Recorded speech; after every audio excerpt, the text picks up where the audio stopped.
say everything. Yeah. All right, we're live. I clicked live. I'm posting the new. I guess I gotta find the. Yeah, and put it in the chat of the old one in case. No, somebody. I'm sure that one's all. Oh man. Okay, got the chat back.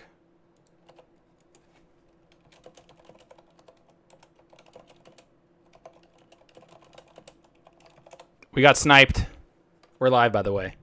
We got sniped by Jim Ryan. He came in, took it out. He was like, no more talking. We're done. No more. Yay. Yeah. I hope it doesn't happen again. If it does, I'm going to cry a little. But hey, what are we going to do? Closing that. Right. I'm getting everything back up. Let's hope. Hit the like button again. Right? Yes. I am sorry, guys. I am so sorry. Hold on. Pop out chat. We just chased Jimmy off, screaming PlayStation has no games in his face, and he ran off crying. He did. He did. I saw it. We all saw it. Let me make sure this is up. All right, we're good here. And then, all right. Well, you know what?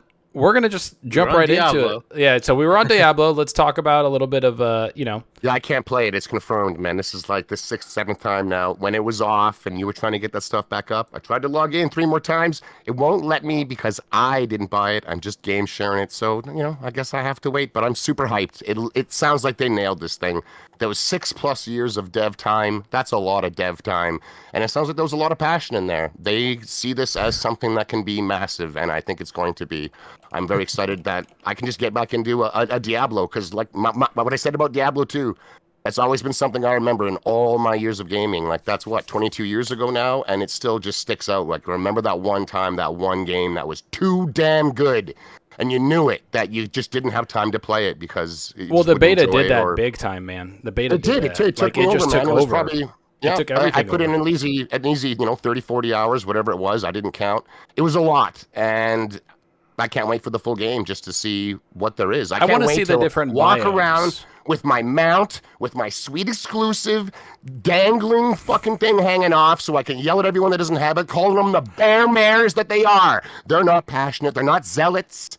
And they're going to get called out. If you weren't in the beta getting those cosmetics, expect to get shit if you come across me in any of the towns. I can't wait for the I can't wait to go look at like the other kind of stuff that they have going on, like the biomes, the classes. Wow. And Ramon, we are back. Everybody, we're back. Share it out if you can. Hey man, that's shit happens, right? Live, who cares? We move on. But yeah, no, as for Diablo, I'm glad that the reviews are doing well. I'm glad that Blizzard knows what they have.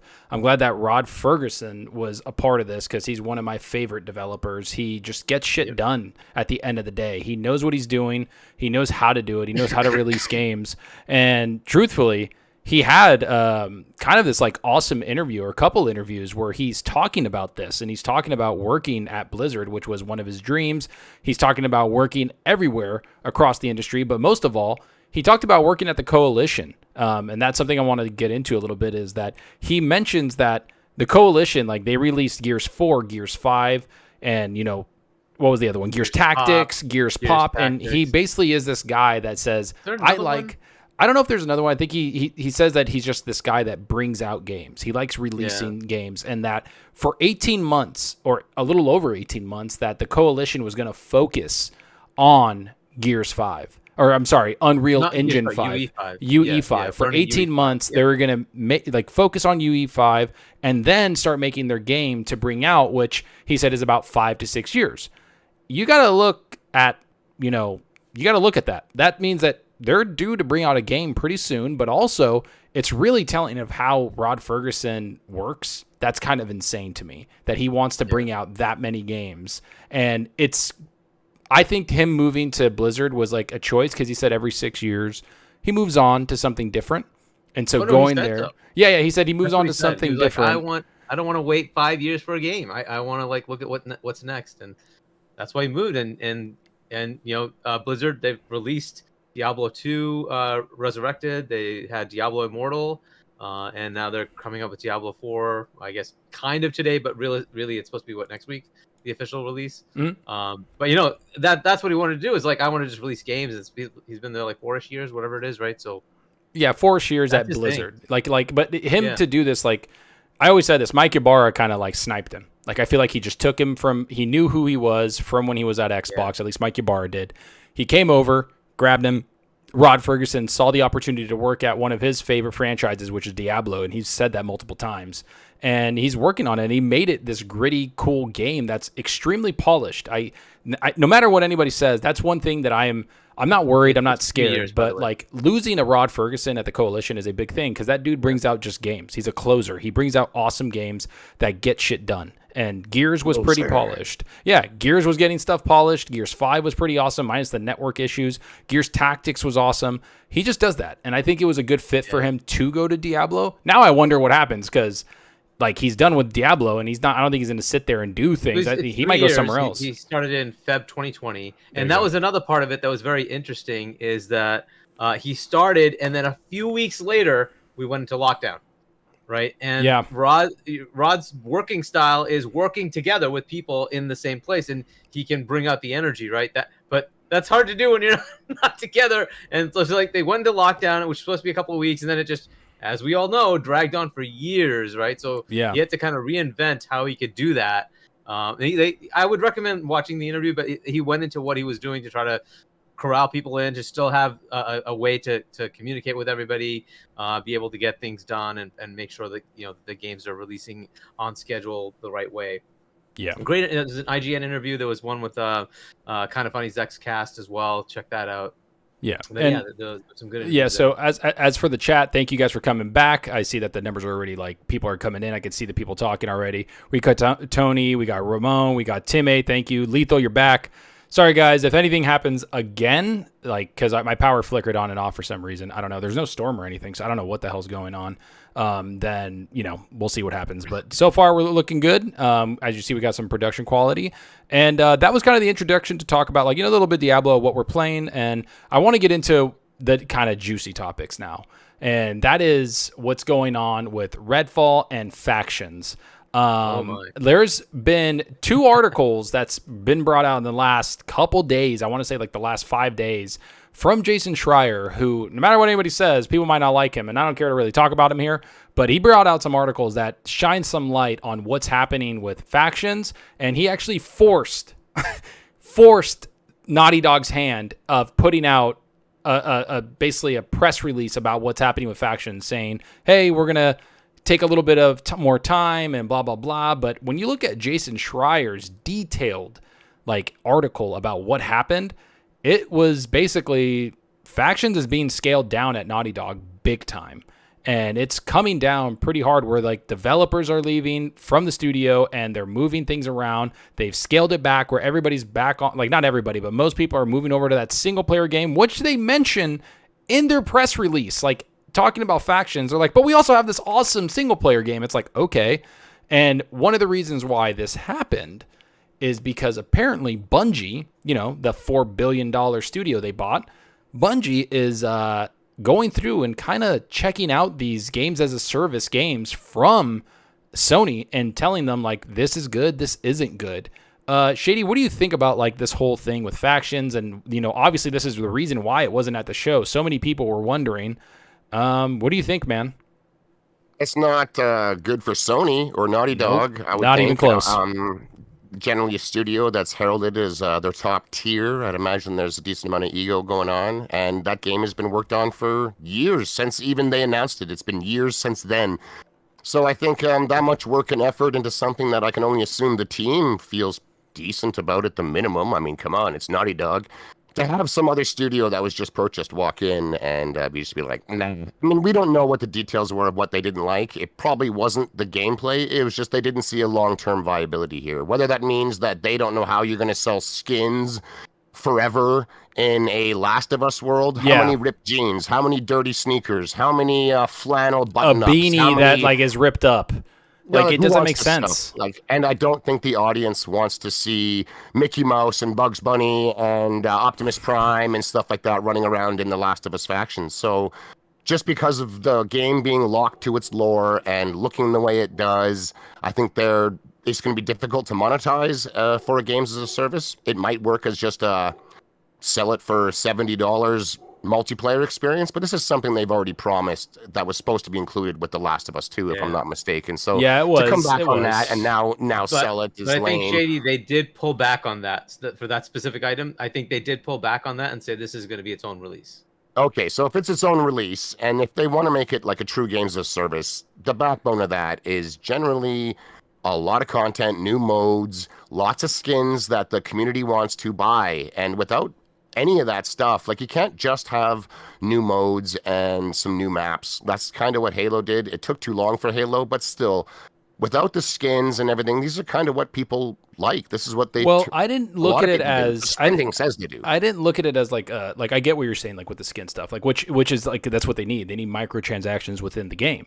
I was more looking at it, and that's how I described it to people. I was like, it kind of reminds me of like what like the Division is, right? But not like PvE and everything like that. Like sure there'll be like some PvE in there, but to me I saw it more as like what the Division could be, as this open world game, and then you have like, you know, perpetual content come through, and then you have like the dark zone where you're getting stuff, better weapons or resources for like a base, just something. I thought it was going to be, because it is Naughty Dog, man. Like Hargeet, this is like Division 2. Like Division 2 launched big, it had strong numbers, and then it just sort of died off. And they've been they've dropped a lot of content in that. They still put stuff in there, as far as I'm aware. They did put a lot of like end game content, which Division 2 did have, which I thought was pretty good, but they didn't have like the raids, but that was more focused on PvE, what people kind of wanted from them. And then the Dark Zone was really bad though in Division 2. I don't know if you played the Dark Zone. I wasn't a huge fan of it, but like I did like going in there and trolling people. We had this one girl that we would play with a lot, and we would put her on open mic and literally get her to walk out alone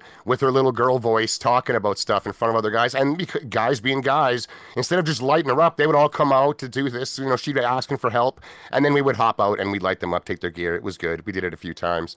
But that's literally what we do with my friend. That's literally what we do with my friend, dude. Like, it's not even a joke. Like, we've done that multiple times to Sea of Thieves. Wow. People are like, "Oh, do you need help with anything?" And we're just like, "Yeah, your fucking loot," and just take it and bounce.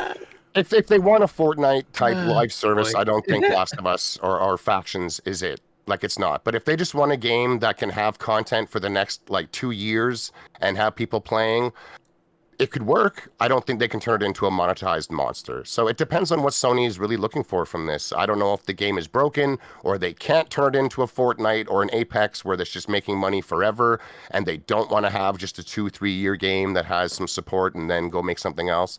I really don't know, but I don't think it was like the death blow to it. I think it was a reality check that this isn't going to be nearly as big as they may have hoped. But it's an interesting look when you have someone like, Bungie gets a lot of heat in the industry, or a lot of in the community even. Everyone pretends that they just all hate Destiny, never played it, never liked it. No, but they're one of the best freaking so good games, man. They make really good microtransactions. People played them for so long. All the original Halo games that everyone heralds are still played huge in the Master Chief Collection. Destiny 1, of course, I'm assuming is probably pretty low these days, but Destiny 2 has like 1.3, 1.5 million individual people every day logging in. So whether they're upset with the content that just came out or not, which they are, they're still coming back and logging in, and they're still trying to grind out the cosmetics and the new guns and the specials. The chat Mash says, does Zalker remind anyone of Trevor from GTA 5? Yeah, thank you. I like being a psychopath. It's fucking great. But I understand. They know what they're doing. So I think that them coming in and saying that this isn't it, especially if Sony's expectations are that it's going to be something like even just a Destiny 2 where it's got 6 years of printing money, it probably doesn't. And if they're still willing to release it as a $70 standalone just multiplayer experience, there's a lot of people out there that are just looking for that. I want to know what Sony's like, I guess, like, I mean, because we've talked about this before, and same like with Hargeet and stuff. Like, what do you think, Hargeet? Like, is like Sony's plan then? Because that game, like the show, was just games as a service, man. Like that's literally what we saw was games as a service, and then they didn't even show some of the games as a service, like Factions. So what do you think about like this whole thing with Bungie's doing and what Sony's doing? Yeah, and that part is the interesting thing here, right? If like what Shady is saying, could this just be a multiplayer game, right? Just put it out there, whatever, right? So. That's fine, but that isn't what Jim Ryan was looking for, right? He wants games as a service, games with live service, right? So that means continuous content, continuous microtransactions, continuous money. That's what they're looking for, right? Continuous engagement. Yeah. And I don't know that they're going to get that unless they have something that's compelling enough to bring people back. And apparently that's what Bungie said. No, you don't have anything compelling enough. So maybe that's it. They just scale back and do what Shady's saying, just release a multiplayer component of what they had before, right? So factions just comes out the way it used to be. So they scale back all the cool things they were thinking about. The fact that they said that it's kind of on hold is more interesting, right? That they're scaling it back, and if it was just that, then it would be like maybe a couple of months of taking things out and then just release what you got, right? But that's not what they said. So well, I mean, I don't actually, know the what's super gonna happen chat now. by Phase 23 Brooklyn, I got to give him a little bit of props. Yeah, thank you for the $20 super chat, man. Appreciate it. He said it's better what Sony is doing with factions than releasing Redfall like Microsoft did. I wonder if Microsoft knew the problems and troubles Redfall had in development. So actually, that's part of this whole thing. We're going to get into that pretty quickly. So right now we're going to be concentrating on factions and then move over to that because Jason Schreier strikes again and brought another one. But go ahead, Hargeet. Keep Jason going. Schreier just hanging out in everyone's laundry room looking for that dirty stuff. People go to him. I think I think people come go to to them. him. Here's my dirty underwear. AKA dirty underwear. Yeah, they do. He's not afraid to come out and spread it. He's got a big base, and he's built up a reputation of essentially when he talks, more often than not. If you've got multiple sources, then you know, I mean, that is the standard. And if he's got multiple sources confirming, it's like, well, you got to go with it. And it seems reasonable because in this specific case, the company had to come out and say, "Oh, we did this for a reason." Before he actually published the article, because he told them, "I'm going to put this out," and they had to put out a tweet saying, "Well, we did this, and this is the reason." And like, it didn't go into as much depth as Jason did, but they had to respond. So I think the article's legit for this. It definitely is legit, right? So yeah, I think so too. Yeah, but anyways, as far as like where they go with this, it could be this just gets scrapped, right? And this to me is part of the potential problem of what Jim Ryan wants to do, right? They've built a brand of these high quality releases, and if you're gonna go into this games as a service thing, and this is one of the things I wanted to actually talk about at some point, anyways, was can PlayStation really go into multiplayer the way they're expecting to go? Because this is a very different way. They just did that. That was what their showcase was, and pretty much universally everybody hated it except for like 3 people. It was not what people wanted, right? And they did show 6 new things from first party, and it was all games as a service except Spider-Man, right? And that was the one thing that everybody was happy about, was like, hey, at least we got to see Spider-Man, and agreed that was good, but the rest of it was just, it didn't resonate. And that's where they're planning to go. Now, do you think Fair Games is going to come out as a 9.5 game? I don't know, right? The chances are pretty low that that's going to be that way, right? All of these games are going to have to take a gamble, and see if it'll actually work, right? And if you're talking a semi-long-term gamble, you can't look at these games from the same metric as a single-player narrative-driven experience. Where those are generally the most popular right out the gate, especially Sony ones. Yes, they may sell more over time, but like they sell the most right out the gate. And if they think that every games as a service game is going to be a hit instantly, and if it's not, they're going to start shutting stuff down. I mean, there's so many examples of games that struggled for a while that have come out to be absolute massive successes. Like Final Fantasy, an easy one. Fortnite is one of them. Fortnite is one of them. Sea of Thieves is another one, right? Even Destiny, Destiny's gets middle reviews. Massive headache, and then they had to fix it, right? They did. It's got. Yeah, so if Sony is willing to stomach games that come out and review in the 6s, low 7s, they don't. Because that's gonna happen. And they don't print money instantly, but a year later, word has got out that there's more content. It plays good. There's something there. Well, there's the problem. That's the thing I'm concerned about. That's the problem, though, is I don't know if, like what both of you are saying, is I don't know if Sony's going to be able to do that. Like where they see the review, they see this, are they going to give it money to keep funding it to get better as years went on, like Sea of Thieves did? I guess if they see the metrics and they say, oh, this has some stay to it, right? Like that's what they do. They'll be like, okay, cool. We see people playing it. We see this and we have metrics. Let's keep funding it. It'll get better as it goes. But I find it funny that it's literally like the polar. I know people are saying half my face is cut off. Sorry, I need to get better lighting. Like I said, production's going to go off the charts. But actually, we have another super chat before we move on. Hoarder in the Borderlands, $2 said, "Yo, D4 slapping hard right now. Glad you're enjoying it. We're going to be jumping into this later. We're going to be jumping into Diablo after the podcast, obviously. But I will say this though, I do believe that it is a polar opposite of what Xbox is dealing with. Like Xbox has some of the best games as a service. Like they do have like Sea of Thieves. They do have Gears of War. They've done that multiplayer co-op and then multiplayer game very well. While in And single we always player forget about it, aspects. but the biggest one, Minecraft, is still there, and it's still Yeah, kicking Minecraft ass. is huge and is one of prints the money. yeah, It's it prints money for them. It's one of the biggest games, if not the biggest game in the world. So they have that, but Sony doesn't really have that. That's something that we've said multiple times. It's not criticizing; they just don't. They don't have those games as a service. It's a fair question. It's yeah, a it fair is. question for us to ask. Do they have the stomach for it? And actually, hearing that hearing that Bungie has done what they've done, tells me that they do. They don't. They potentially. I think they potentially do. They're scaling back one of their biggest hyped games that they've already essentially promised for years, because this other company says it's not ready. It's not there. And to be honest, I have to applaud them for that instead of just plopping it out and dealing with. But that's that's the opposite of what I was expecting. It is. So this is showing me what Bungie has done, and Sony's reaction to letting them do that is that they, at the very least, are building the stomach to try and mitigate that pre-stuff. We'll see what happens when the games launch. If they launch in a 6.2 and it's not got the numbers, if they keep it around, then we'll really know. But I think them doing anything because Bungie said to do something is a big step in the right direction, that they are at least aware that they can't put out anything and just expect the would you world say out of it. that's like go ahead, Hargeet. Go ahead, Hargeet. But yeah, I'll take that in a different direction, right? So first, it tells me that Bungie is sort of the kingmaker of what these games as a service games are going to be, right? Because they took Naughty Dog, which, whatever you say, they're the S tier studio, right? They make the them in games Sony Santa Monica, on the freaking right on the map, like so. They took their game and said, "Nah, bro, you can't have that," right? And that's an interesting move, right? But I think that is also troublesome in that you're taking Naughty Dog's vision and saying, "I don't like that, therefore it's probably not going to work."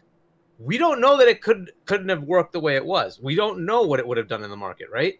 It could have resonated, and we have no idea. Just like when Sea of Thieves came out, Xbox did not think it was going to do anything, but it did resonate. It actually took off, right? And then they said, "Oh shit, we got to put like money into this because people are playing this. Okay, crap, let's get content. Let's get going on this, right?" But you never know until you try, and I don't think they do have the stomach for this. Because they had Bungie going. I will say this: severe survey in the chat says S tier in single player, F tier in multiplayer, and I will agree with that. Like, but I get what you're saying. Like, they're Naughty Dog; they are the standard, and next to, at least to me, to Sony Santa Monica and Guerrilla Games at Sony, they are the ones bringing out these bangers. They're the ones that are making the most money, right? And they're huge. And Factions was like Factions 1 with Last of Us 1, right? Was actually liked. A lot of people did like that game. And you have to give it so if I said the same thing for, say, Sea of Thieves was made by Rare, who, I mean, they've had some like co-op things, but mostly it's all single player. Are you saying that they couldn't possibly make a multiplayer? We don't know until they try, right? You have to let people try something before you say yes or no, right? So Redfall, for instance, was a massive fail going from a single player to a multiplayer, right? But that doesn't mean that they couldn't have done something better. I don't know the answer until you see the game. Right? I think it's pretty good. I think it's pretty good that they do. Like, I mean, it's pretty self-aware of Sony to be like, hey, because when everybody thought, when they bought Bungie, everybody was like, oh, like they forget the little snippet in there when they bought them. They were like, everybody's like, they bought it for Destiny and that's it. They have one IP. And then they were for multiplayer infrastructure and understanding of multiplayer infrastructure, aka games as a service. So to bring experts like that, to bring them in there and go in there and be like, hey, put your ego away. You're going to listen to these guys because they make these games and have been successful for 20 plus years doing it through Halo, Destiny, and probably now Marathon. Marathon is the most viewed trailer at that game show. And I get it's through advertisements, but it still is at like 13 million or 14 million. Like, it's insane because Destiny or Bungie does have staying power wherever they go. And they've taken on Activision, got away, taken on Microsoft, got away. They just do whatever they kind of want. And I get what's going on. I get that they want to do that. And you brought up Redfall, which is a perfect segue because what is Fix's super chat was great, which is it better that Sony's doing what they're doing with Factions as opposed to releasing Redfall like Microsoft just did? And he wonders if Microsoft knew what issues Redfall had before launch.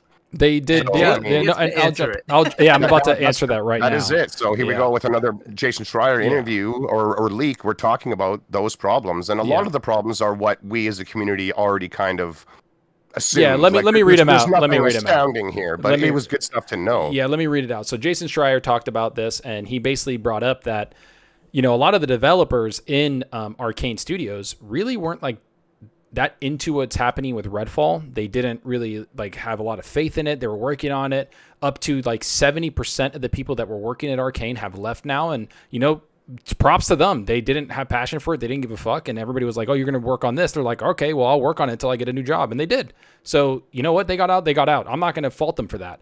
And that's something that's pretty insane. But at the same time, this honestly, like to me, this article almost put like a lot of the blame away from Xbox. Some people were like, Xbox did that. I don't blame Xbox for this. They bought this basically ZeniMax, this publisher to get this done and be like, hey, we trust you. We trust, I think his name is Harvey Smith. We trust you to get this done and work on this game, and you do what you need to do. But at the same time, they trusted the management there, and they trusted the management at ZeniMax, which from 2018, I believe, or 17 on, they were looking at games as a service. They did a tilt where they were working on games as a service. That's why that Wolfenstein Youngbloods came out. That's why Fallout 76 came out the way it did. That's why this game came out the way it did, because they were doing that. They put a single-player focused studio on a multiplayer game, even though they wanted to make it single-player and also, even to a point, have it canceled. And that is just weird to me that even is a thing. And they thought when Xbox bought them that they were going to look at it and cancel it, but Xbox was hands off. They trusted ZeniMax and trusted the management. And I know Hargeet read into this a lot, so I want to go to him first, Shady, real quick, because Hargeet, go into a little bit more of the detail that you think that you heard, and what do you think about this? And actually, sorry, I want to go into this real quick. Mike with the 550, thank you so much, man. He says, Faction scaled back highlights Sony's unwillingness to let their studios be creative. If it was all about quality, The Last of Us PC would not launch broken. That has some merit to it. I will actually give you that. We got Svetterman for $2. He said, Shady, you are the man. Oh, you're the man. Look at that. All right, well, let's get back into it. Well, go ahead, Hargeet. What up, Kit Smooth? What up, everybody? Go ahead. So I think the thing to look at, like you were mentioning, is this started basically as ZeniMax was trying to spruce up their books to be able to sell themselves. Yep. And so they were looking at potentially doing more live service games, right? That was the big thing back in 2017-18. When this studio, Arcane Austin, was coming off of Prey, that did not sell well, right? It was a good game, critically well received, but it did not do that well commercially. So they wanted to impress on most of their studios, hey, let's see if we can get into this, live service game method to see if we can bring in some more revenue. And they took it on. So the management of the studio took it on and said, all right, well, we're gonna try this, vampire game where it's co-op and you'll have the ability, and this was supposed to be live service, so it's gonna have like skins and stuff like that, so cosmetic things that you could buy, and that was the intent. Games as a service, basically microtransactions up the wazoo, right? And they kept going in that direction. However, the people making it didn't understand what the heck they wanted to do, because it's Arcane. They don't make that kind of game, right? And so it caused a lot of headaches and problems for the people that are developing the game, to the point where they're saying about 70% of the people that made Prey left. They just did not understand what they were doing here, and they just didn't want to be a part of it. About 100 people were actually working on this game, and it kind of felt that way because it really didn't get to that AAA polish, right? We expect a certain level of polish in the game. This felt like a AA or indie game, and that's really what it was. Because they were understaffed by a lot. Yeah, by a lot. Yeah, and even though when they were trying to hire people, they couldn't, because they couldn't even describe what the hell they're making, and people wanted to go to Arcane to make their immersive world games, immersive games that they usually make, right? And because that's what the allure was. I want to try to make that kind of game, right? And they were looking for people to make multiplayer games, and like, well, that's not what we wanted. So it never seemed to gel. And unfortunately, all Xbox at the upper level can do is, because they structured this to say, ZeniMax, you're going to publish your stuff. We're just going to tell you where you're going to put it.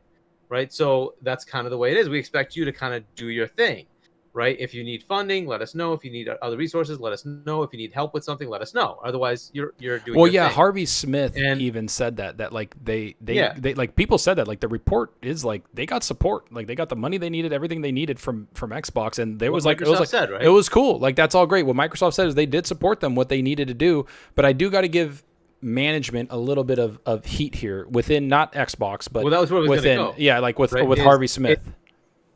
It's arcane, right? Their management said we're doing what we're doing and never relayed that there might be a problem. They just figured it would just work out in the end.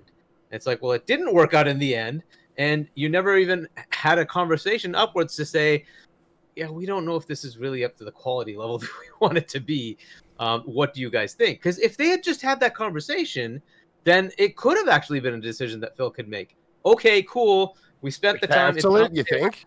Do you think Let's- that? Yeah, that's a good question. At the time, you have to think about the narrative surrounding Xbox, which was they force a studio to make Halo forever, they force a studio to make Forza forever, and they force a studio to make Gears of War forever. Yep. There's no freedom, right? And they go out and they buy all these other studios, ZeniMax all included, and one of their big things was we're giving them all freedom to do what they want. We're just going to empower what they want. Now, even if Microsoft got a whiff of this shit that came out called Redfall, and they knew it was bad, are they sitting there going, geez, do we release a bad game and take the hit? Or do we come out after recently acquiring the studio and just telling the world, we're giving them creative freedom, and the first thing we do is shut down a brand new IP because it's not doing, like, just cancel it or delay it and give it what it needs to. That's actually a really That's good. That's a good thing, man. That's a good point. There was no room to cancel it if you're Xbox. It would have been devastating for their image. After buying up a company, first thing you do is shut down one of their new IPs. So unless they were going to truly make it something special, at the end of the day, they were stuck with either the game's just going to be mid and we'll take the hit on the chin for that, or we cancel it and we get annihilated. So I will say that's a very good take. I haven't heard that take before, because that is true. That is what happened, right? Like, a lot of people don't realize that it was that Xbox for a long time was been like, people are like, oh, they're forcing them to do this, forcing them to do that, and what are they going to do to Bethesda when they get them? That's a good take, man. And I appreciate that you brought that up, because it does show like they were kind of in a, if they did know about it, right, if they got hands on with it, they were in a no-win situation. They were going to either have to change the game completely, delay the game completely, or cancel the game, kind of like what's happening with factions. And I completely understand that whole notion of it, but the one thing that I will say that I don't want to happen again ever is what Harvey Smith, like, that's what's being reported. It was where he was like, towards the last couple months of the game, people were like, hey, like, the studio was telling him like, hey, this is not good, we are having trouble. And he's like, it's okay, we're gonna have the arcane magic added to it as you go. And that reminded me shades of BioWare with Anthem, which to me was a great game. But again, like, oh, it's just going to have that BioWare, beauty to it later on. It's just going to be magic. Like, that's what it reminded me of. And it's like, you can't do that. Go ahead, Hargeet. Yeah, but I mean, these are the people who are leading the development of the game, right? And that is the problem, right? They need to be clearer about what they're releasing. And look, Phil took the hit many times as far as delaying things. He bloody delayed Halo when it was the launch title for the freaking Series X, and he took that hit. Like, fine, it is what it is. And if they had come back and said, no, we need another year, he'd have given it to him. I don't think it's that, right? So, like for Redfall, if they needed more time or resources, or say, you know what, focus change, we're making this a single-player experience, fine. He would have given it to them. The problem is they never went upwards, right? And to your point, it's stopped at that studio management. If they had just talked upwards to say, this isn't it, like, we need to change course a bit and do something different, I don't think Phil would have said no to that, right? He's about making quality games, putting them out there, but he also wants to empower the studios. Like, he took the hit for it in the kind of funny interview. They brought that up. They said that he didn't want to. They said at the end of the day, like, they released a game and sold it for full price. I played it through Game Pass. I played hundreds of games, and I thought it was one of the worst games I've ever played. I couldn't believe how trash of an experience that was. It's my opinion, but like, I've the only other game I could even think of was like Homefront 2, the beta, where it was just Or Crossfire. Or Crossfire's like X. Crossfire's just- X. It was like Crossfire. so It just wasn't astoundingly there. bad. We were like, There was oh something my there. god. Yeah, it's just it was such a miss. And they But need as to far take as, like- some blame for releasing it at all, as opposed to just being like, everyone's money's back. It's a free game now. Sorry. It's a story to be told later. Like, I don't like when businesses do that at all. I don't want to damage control any of it. But really, Microsoft should have checked in a little more. Bethesda and ZeniMax need to be more talking upwards about what they're up to, even though they're kind of in charge of their own stuff. You kind of need to let their bosses But know. I don't know if they can, right? But either way, so can? the one thing I Oh. wanted to point out was that, like, Phil still backed the studio, right? Ultimately, he still backed the studio to say they can do what they want to do. So it was not about that. And again, it was up to, like you're saying, Zalker, it was up to Harvey to say, I'm not releasing this game because it's not where I want it to be, right? And they did not do that, and that's where it ended, right? So it really is up to that development team, that studio head, to say, this isn't what I should put out. Now, I don't know how you make accountability for that. I'm not sure, right? Well, but I think now there is going to be. Look at. I think this is going to be a little bit of a. You reap what you sow, right? Like now, it's like we gave you freedom, and I think they're going to give them freedom with the next one. They're already working on their next, single player AAA game, as it's been confirmed. That's what they're going to be doing next, because that's what they were good at. And I think that's pretty awesome that they got that freedom. And I think they still are going to have Xbox kind of come in, check it out, be like, hey man, like we just want to see it. Like, we want to make sure that this is being a little bit more transparent of what it's going to look like, not just on the console, but everywhere. And Phil even brought that up with Starfield. So I'm not too worried about that. Let me jump into this real quick. We got Juan, thank you for the Dominican 250, I think. Maybe Everwild was in the same situation as Redfall, but the Xbox team was more involved with them. That is a awesome point, Juan. Like, that is actually really good, because Everwild, as we know, went back to the drawing board at this point. That's basically confirmed. And nobody knew what it really was, and then the director left. So again, Xbox, Rare being one of their most senior studios next to the Coalition and next to all the other ones they've created for years now, Turn 10 and all them. Yeah, they probably had their fingers in there and their finger on the pulse saying, hey, this doesn't look as good as we think it could be. Let's go back to the drawing board, which is totally fine. Even after that Everwild reveal, it was like almost within a week or two that the devs were basically coming out in interviews saying, we don't even know what the game is. This is a graphical representation of something that we're working on. Like, they were pretty upfront publicly with it relatively soon after that reveal. It wasn't some big secret that we had to wait for. Everyone keeps thinking that Everwild is like some deeply enrooted secret that Microsoft is trying to bury, and they've been pretty open with it. Even just after that reveal, it's like, we don't know what it is, but this is kind of what it's going to look like. And I was intrigued. Like, I really hope we see more. That's one of my big hopes for this showcase. It's the game we loop, get to right? find out what is that game loop in this game, because I'm sold on the look. I really am. Yeah, same here. I agree. They don't know what the game loop is. That's been the problem. They're right? lost in the game loop in the story, but yeah, you have to have something to do, and that was what they're stuck with, right? Yeah, you can have something that looks nice, but you have to have something to do. I mean, I'm just saying that we knew that from within a week or two of that reveal. Like, anyone that was paying attention to what was kind of going on and being said in interviews, that stuff was out there. I just know a lot of the media tries to make this look like it's some huge gotcha moment, and they don't know what the game is. And it's like, we've all known that they don't know. They've known that they don't know. Yeah. Microsoft knows that they don't know, and they're working on it. So it's a little different than something that they acquired that has already been in development, like a Redfall, that they're just kind of hoping is going to work out and doesn't need to be babysat. I think they knew that Everwild needs to cook longer. Yeah, we got another, let me jump into this real quick. We got another super chat from Phase 23 Brooklyn, New York. Thanks, man. He says, are Xbox gamers going to buy Street Fighter 6? I am not that big of a fighter, game type of guy. I liked Injustice and I liked Mortal Kombat, but Street Fighter actually is reviewing very well. Nines, man. Yeah, it's like 9s and 10s. It's actually that's pretty good that we were getting two pretty good games dropping, Diablo and this, for two different types. But it's great to see that. I mean, I don't know if the anybody. art style looks absolutely fantastic. Street Fighter is like a legacy franchise, and they do fighting games. I'm gonna put up a poll so bad. I think the story the story moment of that game, the story's gonna be trash. It's not gonna be nothing like what Mortal Kombat delivers. So people that play fighting games for that now, no good. But I want to get it. It's just coming out in an area that's too flooded. There's just too many games for me to play, and I don't like playing fighters online. Generally, I just play with a couple of my buddies that do when I have them over. So I think we might wait. I put a poll.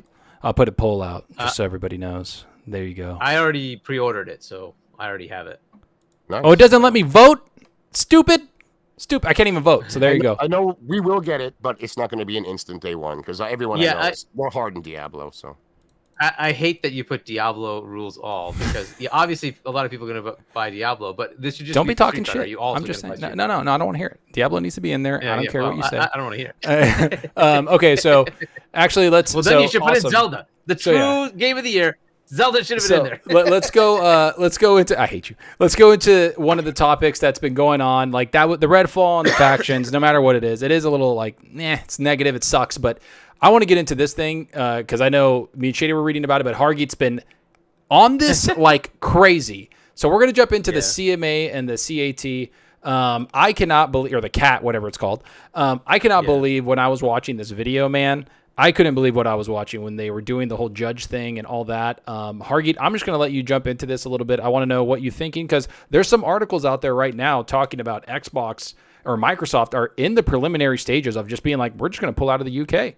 Like, fuck it. Like, if they're going to be this, that is yet this another hard. thing that's happening. Yes. Yeah, go ahead. So, go into let's put that one aside first. Let's just talk about the CAT, right? So, as everybody I'm sure is aware, CMA has blocked the deal based on, of all things, cloud gaming. So, the biggest thing in the world, Microsoft, Microsoft and ABK both appealed it, right? So they're saying that you're stupid and irrational, and so they're bringing the case. And so the CAT is the one that hears it. And the first thing they have to do is just set up an administrative timetable of what's going to happen when, right? So what are we looking at from each side? And that happened this Tuesday. I think it was Tuesday, right? Yeah. During that, there were, a lot of things that Microsoft requested. They wanted to get this done soon. They wanted to get this done with minimal new people added. As needed, they can bring people in, but like, what would be the point? You've already got all your experts, whatever, right? So basically, the CMA had the opposite. They wanted to do it in fall, and everything Microsoft wanted was granted to Microsoft, and everything the CMA wanted was not. Along with that, though, there were many other hints and things that came up that were very interesting. Well, first thing, this thing was streamed on Microsoft Teams, yet another tie to Microsoft, where the Prime Minister announced that they needed to do some fixes. That was done on LinkedIn, not on Twitter or something. Just weird. I'm just pointing out the oddities that they're using Microsoft property to do this. It's awesome. It's all being done on Microsoft stuff. And then the judge had gone through whatever the CMA had put out. He read it several times to try to digest all of it. Mm-hmm. And he did that, by the way, in a few days, mostly over the weekend. And so he was involved in making sure that he was very well versed in what they're talking about. And he volunteered a few things that were not necessary to volunteer at all, but he did, in that he does not understand the CMA's position on why the cloud is a separate market. When it's just an access method, because I could easily just go back to my console and play the game. I don't need to use the cloud. He said those words, right? Yeah. And it just tells you where his mindset is at. Now, I want to be very clear. Gamer. He actually no. He's like, I don't know games, but I do understand. Oh. So he's an IP judge. He's a intellectual property judge. So he understands how tech works. He understands this is the world, and like this is just an access method because I can take that same game. And by the way, how he gets this, the EU just put out a decision that contradicts what the CMA did, right? And their decision tells you why they chose that, and they went with hey, cloud is not a separate market. Right? It's just an access method. We still want the cloud to have some thriving capability. Therefore, we're going to have Microsoft put these games on those other cloud providers to just see where that goes, right? But it is just an access method. So that's why they approved it. They're like, this is not a separate market. And based on that, and based on the fact that PlayStation has 80% of the market versus 20%, we can't say that Microsoft, the small shareholder, should not be able to compete with that. Obviously, we got to let them, right? So that's why they went and said, go ahead. And the CMA had the absolute opposite, with the cloud is this big, massive, huge new market, and it will kill all of gaming. It's like, okay, well, whatever, fine. And so he came in and asked that. And, part of that, you just have to read into that. That might be what he's expecting the CMA to then substantiate. The problem, though, is for the CMA, is the experts they use to come up with that agree with Microsoft and not them. Yeah, that was one of the worst thing, is that they admitted that they didn't even have that. Like, they're like, we didn't have experts, so we had to go get them. And the EU was like, we did. Like, what are you talking about? Right. And so then came the CMA's next question is like, well, if our experts don't agree with us and we got it wrong there, can we get other experts to help us with our case? And the judge is like, what? And Yeah. Microsoft's like, wait, hold on a second. You made a determination based on your expert witnesses, and you're telling me that you don't have it right, yet you've made the determination? Hold on a second. Yeah. So basically, that got tossed too. It's like, no, you're not bringing in more. You already have your experts. Bring them and substantiate why you decided to do this, because we need to understand that rationality based on irrationality is why they're here. Why did you do this? Make this decision? What was the rationale behind it? Yeah. Anyways, and I don't want will people say, to read into that this is a victory for Microsoft. No, Because I was just going to say the that. judge's job is to tell the CMA or any one of the parties, where am I confused, so that you can then bring that evidence to me to make it so that I understand your point of view, right? So I just want to be clear that this is not a victory, but it did seem like the judge is very well understanding of what the market is. Why he's confused is actually. But there's multiple judges, though, right, Hargeet? So, there's multiple. There's 3 judges, It's supposed right? to be a panel of 3. Yeah. Right. So we get the first one is right there right now, right? He's the IP guy. There's going to be one that's an economist who's going to look at this from a, how does this impact the economy of the UK, of the gaming world, right? And what is that as far as the decision here, right? So, which is something that's actually in favor of what Microsoft is doing, right? It helps in the gaming world. There's just no denying that. Giving something at $15 a month or $10 a month versus $70 per instance on PlayStation, that just helps the consumer, right? And they're still leaving it on PlayStation. They're not even taking it away. Here you go, you can still have it, right? So the economics of it is going to go in Microsoft's favor. But again, that's not to say that that's the decision that will be made, right? It's just that they will bring that view, right? Because what does this mean for the tech world investing in the UK, investing globally? Is this well, good it or hurts bad? them because of Right. what happened with like the Brexit and them saying that we're gonna have restrictions, and then all of a sudden the EU approves this, and then suddenly they it's have worse, restriction, right? and it's worse. And hold on one And- second, we have a Face 23 Brooklyn, New York, $20 super chat. Thank you again, man. He says, "Is it true Activision doesn't want the renegotiation? Bleh. Is it true Activision doesn't want to renegotiate the deal? That's why Microsoft is in hurry to get through the appeal process, and if they can't, they got more lawyers to figure out a way to get the deal done without the UK." That's actually I didn't hear that. We have no idea about that. We have no idea. Yeah, I don't know about that, but I know that Kotick just talked. He just had an interview. Kotick did, and he was talking about they almost bought like WB and all this other stuff. That's insane. That like they're doing their whole other thing. There's a lot of legal people out there saying that the deal could still be done by the end of the summer in like late August at the latest kind of thing. That's only a few months of waiting. It's not like there's 5 other companies out there with $80 billion looking to buy Activision tomorrow. So I think that they are very much willing to renegotiate a few extra months, maybe even without the $3 billion penalty. It would be a few extra weeks, right? Yeah, it wouldn't be huge. It's not like years and years where they have to sit there in limbo and just not sure what they're doing. It's asking for a few weeks, a few months at the most. So I think that Activision will be all in on seeing until then. Welcome to Zealots of. We're going to be like, well, welcome to Zealots number freaking 89,000. The deal is still happening. Like, fuck, man. Like, I just can't believe it. That. Yeah. But so continuing on with that, right? There's going to be a third as well, and I don't know what that judge is going to be, covering as far as realm of this type of thing. But either way, yeah, it is a panel of 3. The other part is that, and this is the part where I'm not sure Activision really wants to pull out of this, is they got the Queen's lawyer. So the Microsoft lawyer was really good, right? Very well polished, newest stuff. The CMA lawyer was last minute for some reason, and so was not really up to snuff, was stuttering, bumbling, didn't really know what the heck to actually say. And we'll get into one of his funnier moments. But the Queen's lawyer, oh my gosh, he knew everything. He knows everything. He killed him, dude. I don't think he knows anything about gaming, but dude, he knew everything about this case, and he was on point. So that was the new guy they hired, isn't it? Like that was the new guy they hired. So Activision hired him. You're a royal lawyer. He's knighted and everything. And so so this guy was on point. Yeah, he was the Queen's lawyer, so he was good. So I don't know that Activision wants to pull out of this because they're paying. This guy's worth $5,000 an hour. $5,000 an hour. That's what they're paying this dude. I don't think they're pulling out of this deal. We're in the wrong fucking business, man. So just saying, right? So I'm gonna go hang out with the queen and her dogs and shit and become a lawyer. I don't give a fuck. So they wanted to push, of course, have this thing be done within that time frame. So July 17th, they wanted to start by then, so that they could get this, this wrapped up within that time frame of closing the Activision purchase, the acquisition. But it got pushed by a week, right? So that's what they're hoping to start on July 24th. But either allegedly, way, there's reports somewhere. Yeah, the chat. There, go ahead. In quotations, out there. There's reports. So I haven't seen them yet. We'll have to. The reports about Activision not wanting to renegotiate the deal, and that's why. From where? From who? Like, where are the reports coming from? Yeah. The important parts, really. Danny Passion Official for $2 says, after the approval, I'll be dragging cans around. Yeah. Nah, man. But either way, this needs to just go quick. Side.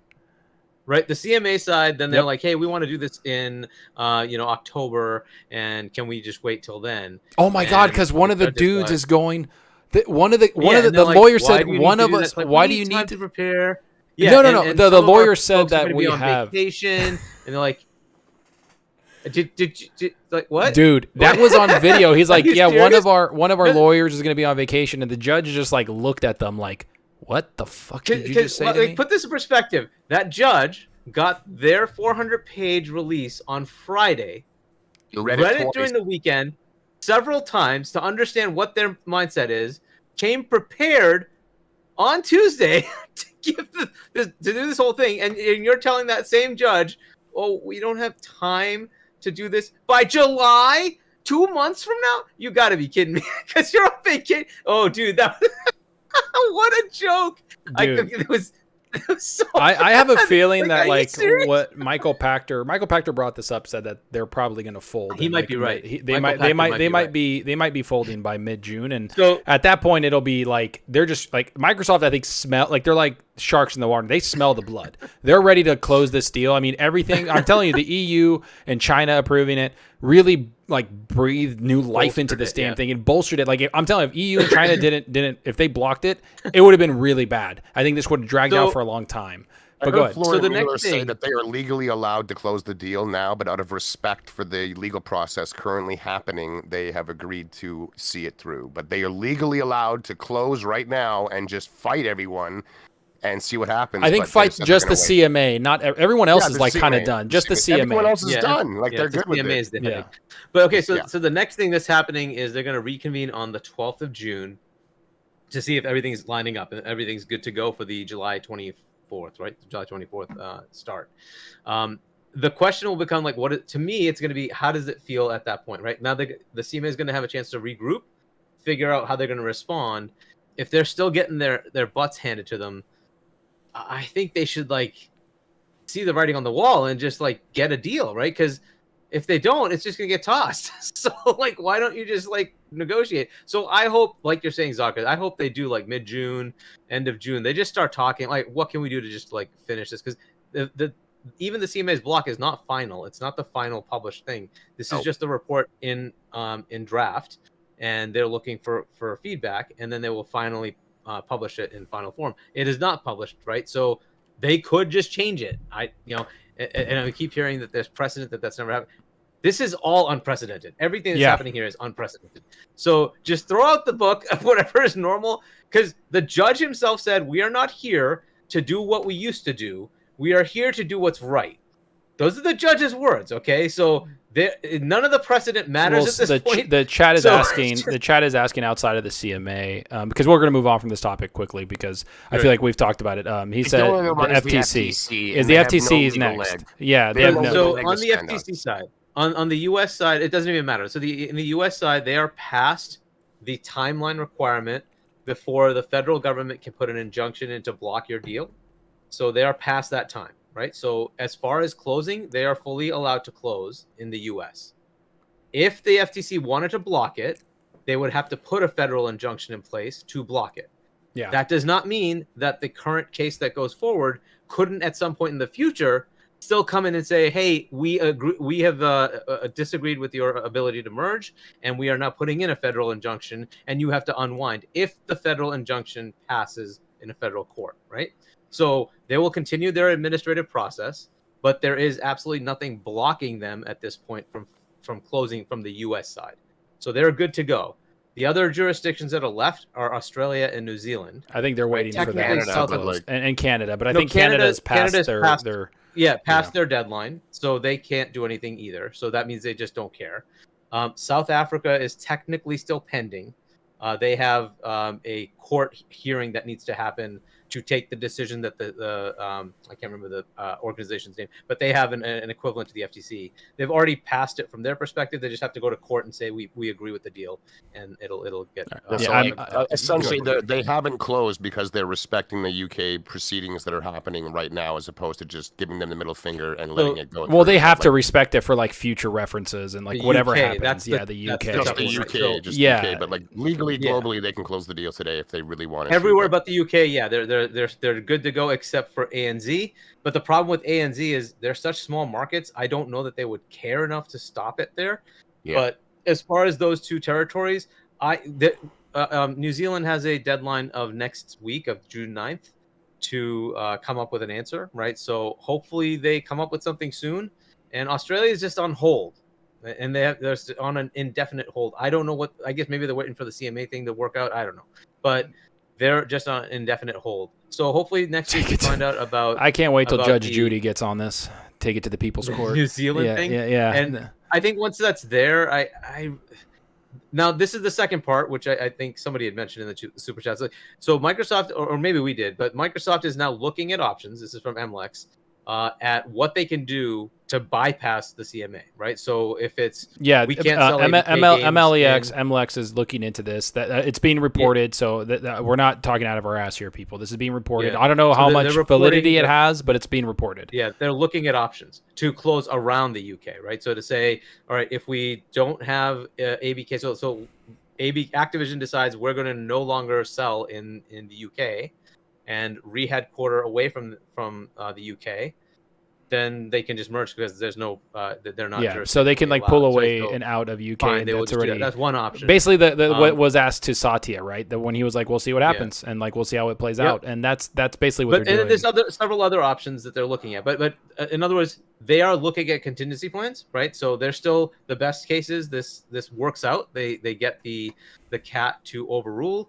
That's great. If not, then we're looking at they're going to do something else creative, right? And Brad Smith actually had that in an interview with CNN. They're going to do something creative, and they're going to close this thing. My face is getting cut off. Sorry, I'm just Everybody's I've seen it. So that's where they are.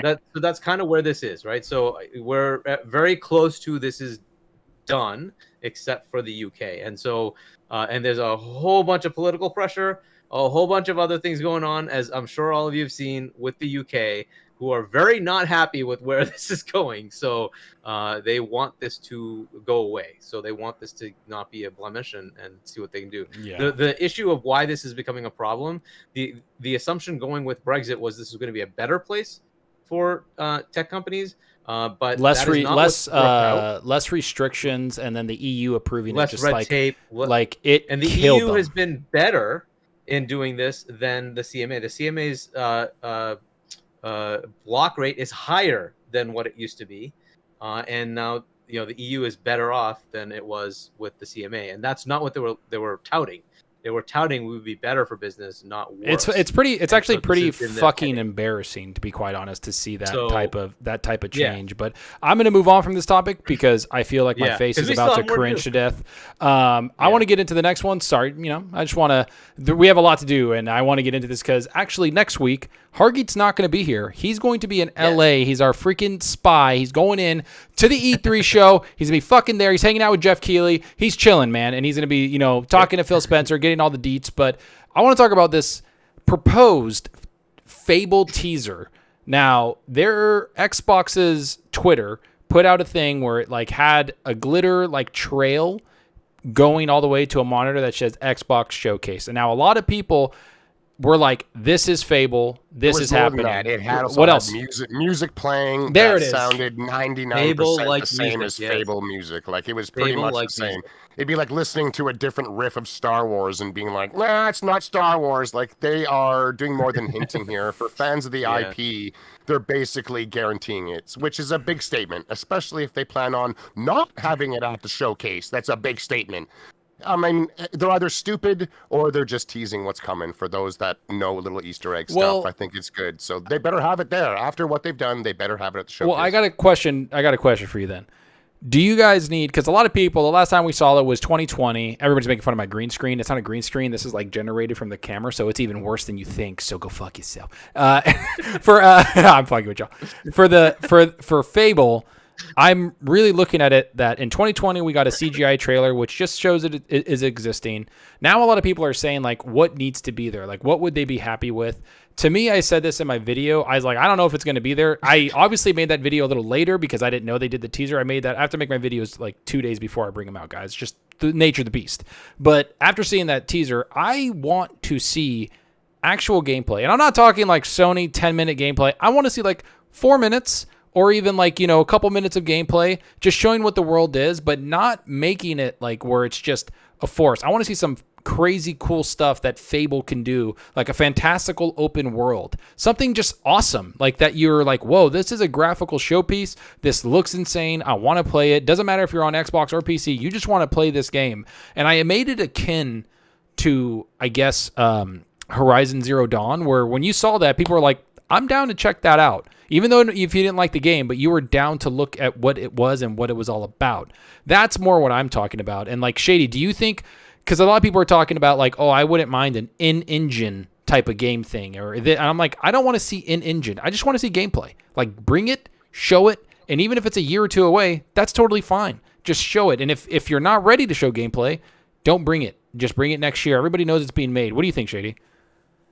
When it comes to seeing gameplay at a showcase, I'm talking like an edited, like a launch trailer. There's music going over it. It's got a whole bunch of cuts in it, and it is from a gameplay perspective as well as potential cutscenes throughout. But like, I want to see that. And if they want to do any type of like minutes in a row of any gameplay at all, leave that for anything afterwards. Give it to IGN. Let the community go and find it. Like I like that type of method. So if they're gonna show gameplay, I still want it in a trailer format.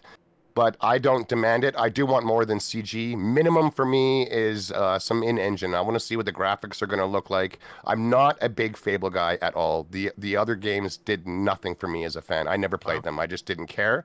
But there's potential for me to care about this one. And I would like to see more than just a forest with castles and caves and grass fields. I want this to be their type of Avatar, where it's from the like literally from the grass to the tippity tops, it's all created into something unique. I want to see a very fantastical, bright, colorful, glowing, magic forest and world that this game lives in. And if they can deliver that, my hype levels will go from nothing really to pretty high. And especially if like we don't know what gameplay this is going to be.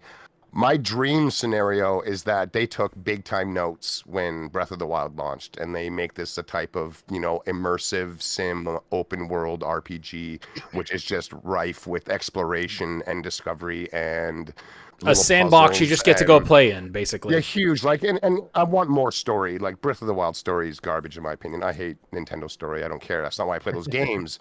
But if they're going to do like a Fable, make the story something fantastic and that people can get into. Respect the fan base that is there. It's big and they're passionate. But for the new gamers, I hope they can bring something to the table that is more than, farting on people and holding hands with your NPC and whatnot. Like, I really want something special, but I don't demand any type of gameplay stuff. All we saw was a minute-long CG, essentially of it existing. I don't want more CG. I do want in-engine. I want to see what the graphics look like. I understand in-engine isn't always a 1-for-1, but it is such a good hint. And if they want to show some gameplay, a scale of what we should expect, kind of thing. Like that's what the in-engine does. Yeah, when it comes to anything with these showcases, man, I don't want to see anyone playing a game. I just don't want to see straight gameplay footage where it's in-game audio with in-game music. I want to see cut trailers at a showcase and leave all that other stuff for later for the community to Yeah, I see what you're saying. Like going you're fine. basically Like, saying like stretch get it the out, man. Stretch it out. yeah, you're saying basically like get like a a minute and a half, 2 minute of like cut up trailer, like what it looks like, build it up, and then at the end of it, kind of what they did with I'm giving it Warhammer has an RTS coming out, and they showed like in-game stuff, a little thing, and they said gameplay coming, full gameplay reveal coming later or whatever. Like that's what they can do. It's like come out and be like, hey, it's coming out tomorrow. We have a whole week where people are looking and exactly. sharing and talking about games. So just give it to IGN, and IGN puts it up on their page where here's the gameplay reveal. Like this is how E3s used to feel. Was their presentations came out, they hit you with a bunch of quick trailers, and for the rest of the week, you would get a bunch of hands-on gameplay from everyone that got a chance to see them and stuff like that. Where I just don't want to see like what Spider-Man did, even if it's for a minute long. I don't want to see that kind of stuff. Yeah, I get that. That makes sense to me. And Hargeet, you're muted, by the way. Yep. Oh, there you are. Sorry. Yeah, no, I get that, Shady. I completely get that. That makes sense to me. Hargeet, what do you think, man? What do you want to see? So, look, there's 2 showcases, so I want to be clear about that piece, right? So, there is the potential that we see a more cinematic trailer that shows us sort of in-engine cutscenes and stuff like that at the June 11th showcase, with more at the June 13th showcase, which is supposed to be more in-depth gameplay type stuff, right? So it is viable that you see both, right? So I think like it depends. It's 90 minutes, right? So it could be that they show a lot of stuff just for this game, right? But it could be that they have a lot of things to show, and they really just want to have a couple of minutes to tell you, hey, this is still here. It's coming soon. Check out some gameplay at the June 13th, extended showcase. And that might be a way to go with this for me. And I think in a lot of cases, I'm going to be okay with that if they say there's gameplay over on the 13th, right? Go check it out there. Yeah, we're going to see more in-depth dev diary gameplay, right? You can see how this was made, what we're doing, right? And actually see what it's like in motion, right? So I'd be okay if it's a in-engine, CGI of just CGI in engine showing you some of the cutscenes. Aren't they doing that with Forza coming later? Like they're going to show some gameplay later. They are at the 100%. Yeah, they have on the 13th. There's going to be a whole Forza thing for more in depth what's happening with Forza Motorsport. I believe the June 11th you're going to get the release date. So there'll be some sort of trailer and a release date, right? So and then more in depth, probably like 10-15 minutes of it, on the 13th. So I would be okay with that, and then show me other games as well. That's fine. But that's kind of what I'm looking for. I kind of agree with you, Zalker, in one way that it's like, hey, we've already seen this in a CGI mode. Can we now get something more gameplay like? It depends on how far out it is, right? So. When did they start is a question. They started in 2017 to build the studio, end of 2017, and then they built out the studio of all of 2018, and they got bought, which they got massive funding for, and then they started making the game in 2019, and I think they had to get that concept down. So I get like when you're looking at it, if it does come out in 2024 or 2025, you're looking at an 8-year development cycle to 7-year development cycle, which this game is supposed to be pretty big. Yeah, so hopefully that's okay. And remember, they also have, is it Eidos? I think that's helping them make this, right? Eidos Montreal. Really? I think they're making. Do they really? I believe so. I believe it was Fable. Yeah, so they got Crystal Dynamics helping them with Perfect Dark, and I believe it's Eidos is helping them make Fable. So I saw someone in the chat mention that, and I just thought maybe they were factually wrong, but you bringing it up, maybe. Yeah, I read that too. I read that. News to me, Hargeet. That's awesome. Yeah. I mean, that's a lot of people. Big AAA studios. Yeah, they have 2 AAA big studios making, and Eidos is pretty good. They make some pretty good stuff, right? So I'm hoping they have enough. So it gives me hope that this game is coming in the next year or so. So hopefully it's like a spring next year or something like that. Dude, that would be fantastic. I think it's going to be. Close, I think it's end of year next year, like that. If anything, maybe. Or spring 2025. I would put it. I'd put it end of 2024. That far out. But the one thing, the reason why I say that is because people are saying in the chat, Jeff Grubb literally says he doesn't know if it's going to be there. He says it's 50-50. No, he initially said if you're going to advertise this way, the game better be there, was what he said. And a lot of people like to look into everything that Jeff Grubb says and just tear it apart. And they thought that meant that he knows it's not going to be there and he's already pre-calling them out. And he deleted that tweet and clarified he just doesn't know. But if you are going to advertise on Twitter, on your main social media account, like they agreed, yeah. If you're doing what they're doing, it better be there. Like, we're all unanimous there.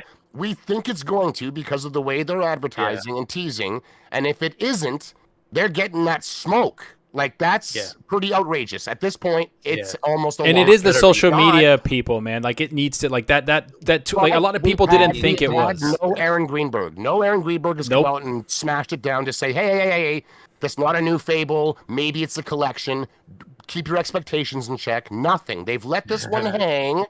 So as much as I'm going to sit here and hype up a wicked trailer I'd like to see, and I almost guarantee it's there, it's not up to me to guarantee it. If it's not, Xbox is going to get that smoke. That's another good point, man. Like, no Aaron Greenberg, nobody coming out saying it, because they've done that before where they're like, whoa, chill out. And honestly, I think outside of a couple games, Fable's kind of the only one that you can end a show on or do something where you're like, here you go, because Starfield, people need to fucking remember, Starfield's not part of this 90-minute show. They have their own direct after where they're going to show for like 30-something minutes, like, here's gameplay, here's in-depth stuff of Starfield. So this 90-minute show is going to be insane. And I just want to take a second to shout out to everybody. You know, Letho's been here the whole time, being an awesome moderator. I really appreciate it, man. The man with the wrench taking it on. We got Beer Baron, we got Sir, we got TJG, we got Rainbolt, Space Dovakin. We appreciate you, everybody that's here. We appreciate the turnout, talking games with us. And I kind of want to go into, we talked about Fable, and we think that hopefully it's there. So yeah, you want to go into the list? Yeah, so we're gonna go into a list here because Hargeet is not going to be here next week, so we can't do any like predictions. So I wanted to do it this week with Hargeet because he's the homie. So we're gonna go I don't think we're going to go through all of them. First game is Perfect Dark, and we're going to go through these. Let's do it. Perfect Dark. Shady, do you think it's going to be there? I need a second. If it is, again, I don't expect some kind of a blowout. I think it would be another tease because all we got was just a big CG tease of the fact that it was Perfect Dark. Clearly, it's going to be taking place in the future.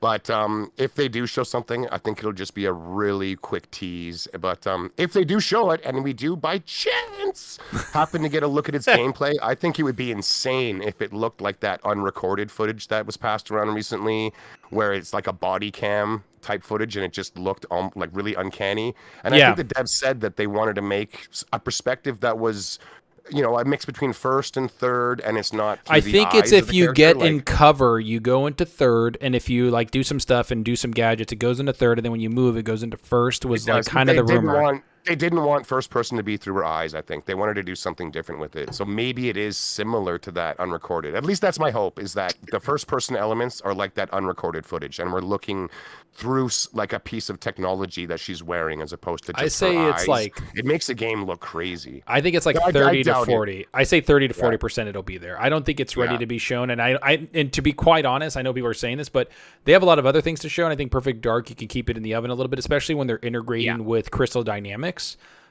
So I mean, what do you think? If it's ready, show it. But if it's not, of course, right? We don't need another small tease. So no. Go ahead, Hargeet. Yeah, so I don't think it's going to be there, and the reason is they got Crystal Dynamics in 2021, late 2021, to actually start making the game. Remember, they had a concept, and they didn't have the people to actually make the game, so they went and hired Crystal Dynamics to do that, right? And if they started that in September, whatever it was, of 2021, they probably were just in concept phase of how they can even, what are you trying to create until like maybe like mid 2022, right? And then you start actually making something. So I don't know that they would have anything to show a year later. I just don't. I think they're years away. That's just my gut. I don't think they. I think they're next year. I think they're next year. I think they have a good concept. I think they're a few years away from showing us something. That's just where my head's at. Because like if they started development early 2022, this is going to be 5 years. You got to think at least, right? It's going to be a big game. It's going to take 4 or 5 years to make something. 22, 3, 4. I mean, it's years away. I just don't think it's happening anytime soon. I'd expect it more near the end of the gen. That's kind of my gut on this. Okay. One. Yeah. How about so the next one? Sorry guys, we're just going through these because we just going to go through it. How about Project Dragon? Hargeet, can you tell me which one? Remind the chat which one that is. So this is not anywhere confirmed, right? But I think it was a Jez leak, right? That there is a game that IO is working on. IO Interactive. And right, it's Project Dragon. Which may or may not still be a thing. I don't know. But if that is something, supposedly there was some tie to Xbox. That may not be the case, but that is what we heard. So that might be something that This is was now at a 2 point. years ago, if not 3 years ago. It This was multiple rumor- years It was ago. multiple Like years ago. 3-ish years ago. Yeah. I don't think this is So- there. I think that if this is actually happening, I think that some people would be hearing a little bit more about it. I think this is a little out there. I think like if it is happening, I think it's like 2 years away from them even mentioning it. They just haven't brought it up. They haven't talked about it. It hasn't been revealed. It's one of those things that is just the leak. So I don't know if it's going to be there. What about you, Shady?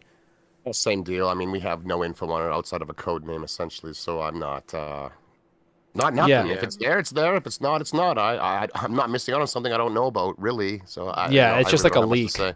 It doesn't rat. And then the next one that we have is Project Belfry. Hargeet, do you want to give an update Which of I which that think is? that one is going to be there. So that one is a smaller game from the studio that makes the Banner Saga series, right? So, and that's something that Microsoft has asked them to make. This again, according to Jez, right? So I'm just basing it on the leak from him. But I think it's a small enough game that, and it's been several years. I think it might come up at this at this showcase. It should be kind of ready to go. What about? So I'm guessing. Guessing. What about you, Shady?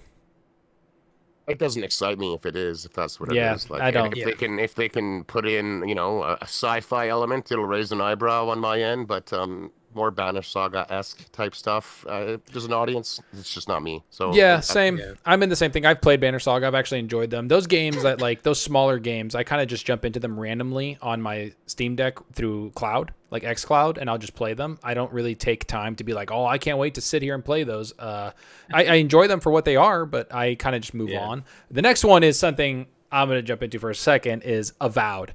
I think Avowed is definitely going to be there. I hope it. I mean, I fucking hope it is. And if it's not, then I'm raising hell. Gotta be at this point. I think that they're ready. Like So Phil long. Spencer brought it up during one of the worst times, like with the Redfall interview that he had on XCast with Paris and everybody there.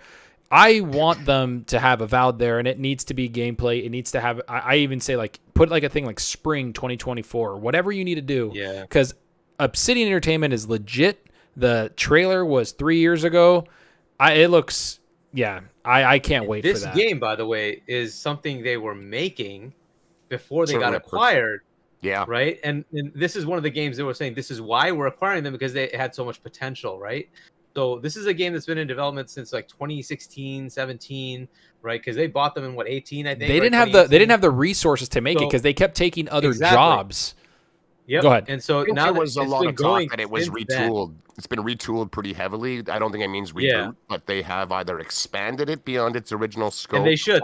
Thank God they did. Right. So that's good. Well, right? actually, a director. It wasn't just a retooling, Shady. Sorry, Hargeet, but it wasn't just that. A director left in, I think, 2022, early 2022 or late 2021. A director left the game, and they put someone else on it because apparently he self-admitted that the scale of the game. Like, I could be completely wrong, people, but I think he said the scale of the game was something that he hasn't done yet. And he was like, I think I need to take a step back and put somebody else there because maybe he got a little overwhelmed, which, dude, fucking no ego. That is awesome to me. Yeah, that's good news, actually. Yeah. When you hear stuff like that, where is someone willing to realize that they're taking on more than they can chew and bring on someone else. It's not a matter of like the creative director was thrown out the door and he took his entire book of lore with him and left the team with nothing, like what happened with Destiny. Yeah. Or what I was like, I don't think it was that, but they have expanded it, so I think it's going to be a different type of Avowed. It's not going to be just Outer Worlds, like a more narrow it's supposed Skyrim. To still be hub world kind of thing, right? I could see that, but I bet you it would just be grander scale. Maybe that means more cinematic. I'm not sure, but I think there's going to be some pretty big money behind this title, and I do expect it to be there as well in gameplay, trailer fashion as well. Yeah, so I would. This is one of the ones I want to see in the extended showcase. So I want to have it be revealed that hey, this is coming soon. I hope it's sometime next year. Even if it can pull it this year, that'd be fantastic. But at least next year, and then give us that the cinematic trailer, right? That's an engine. What this is the cutscenes or whatever, right? And then we're gonna have an in-depth gameplay in the extended showcase. This is one they definitely should get into. It's been a very long time, and that's one of their killer acquisitions to me. That studio is fantastic. I want to see this game. I want to see what it does, because one of the things they are missing right now, they have Elder Scrolls, but that's years and years and years away. Oh my! Right? This is going to fill that fantasy world RPG that they need to have, right? So this would be fantastic if it's something that's coming soon. I don't know if it's going to be a graphical showpiece or not. I don't necessarily care. I think it's going to be a well-told story with. I think it's going to be extremely colorful because that's that's kind of. I think they're going to be extremely colorful. And they did that with with Outer Worlds too, right? It They has did. some colorful like landscapes and stuff. That's great, but it's the storytelling, the narrative, and the way they put things together. I'm looking forward to this. I hope it is actually at the showcase. I really do want. It's about time. I really want to see this game. And Obsidian's been killing it. They've put out so many games since they've been acquired. With 2 last year out of the nothings that Microsoft had, the 2 games they did release were from Obsidian. So Grounded is fantastic. I don't care what people have to say there. So it's fantastic. That game plays so smooth. It played way better than I thought. There's no jank and stiffness to it. It just plays really nice. And I love being small in games, but Grounded. Yeah, so I really hope this game shows up. I hope this game shows up. I think it will. I don't think we need to. I don't think we need to worry about it too much. If it doesn't show up, then hey man, I'm gonna be like, what happened? I'd be a little concerned. I'd be a little concerned. Yeah, it'd be an L. I'm with Hargeet. If they don't show Avowed, this is a bit of an L. It's been too long. They bought the studio because of this game. It's been hyped up in the background. Like, I think they can show us something. If it's not there, I'll be kind of disappointed. Yeah, and the studio, actually, the next game is the studio they bought at the same time as Obsidian, which is In Exile's new game. They had a concept. I personally do not think it's going to be there. I think In Exile needs a little more time. Trailer. Yeah, maybe a CG trailer. Maybe it's come out in 2020, right? Like, so Wasteland 3 came out in 2020. They brought an expansion out in 2021 or 2022.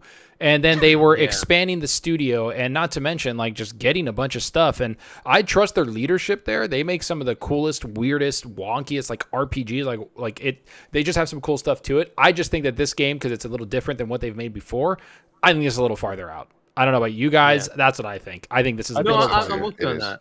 Yeah, I'm with you on that. For it though, man. I remember hearing that the studio head there was like about to retire. He's about to hang up his career hat.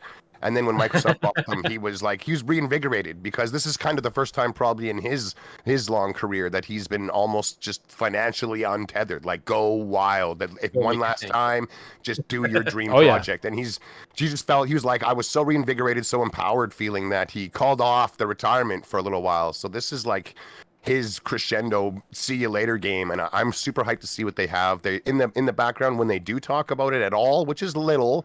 They kind of talk it up as if it's going to be something new and huge. So I don't think we're going to see it at all. But when we do, I expect something special. Yeah, same here, man. That's a good point about like the money and everything, because you got to think of it this way. In Exile, like, while they make great games and people like them, they were always on a budget, and people were always like, it just sucked, right? Like, you're always fighting to keep the lights on. You get kind of burned out. And now where you're like, yo, the lights are going to stay on, and I got this money to kind of play with, and then we get all this other stuff like mocap, whatever they needed.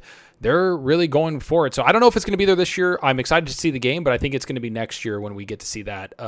Now, this game, I think it needs to be there because we haven't heard anything from them, and that is Compulsion Game, which is apparently from the leak. They're making like a gothic, I don't know, Shady, I think you had a description of gothic something. Yeah, I don't remember the exact Harpies was, but it was like the original game director or something like that from their other game.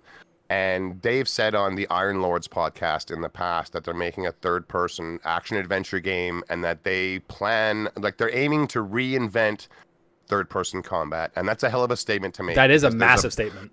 There's a bunch of games out there that have some pretty goddamn good, like, sword and shield hack and slash combat. And if they want to reinvent it and they can nail it, then they've already got me, because I love that game loop. And if they can deliver it, then I'm all in, man. They've gotten a bunch of new hires. They've gotten, like, their studio has been just heavily funded, man. They went from, I think they more than double.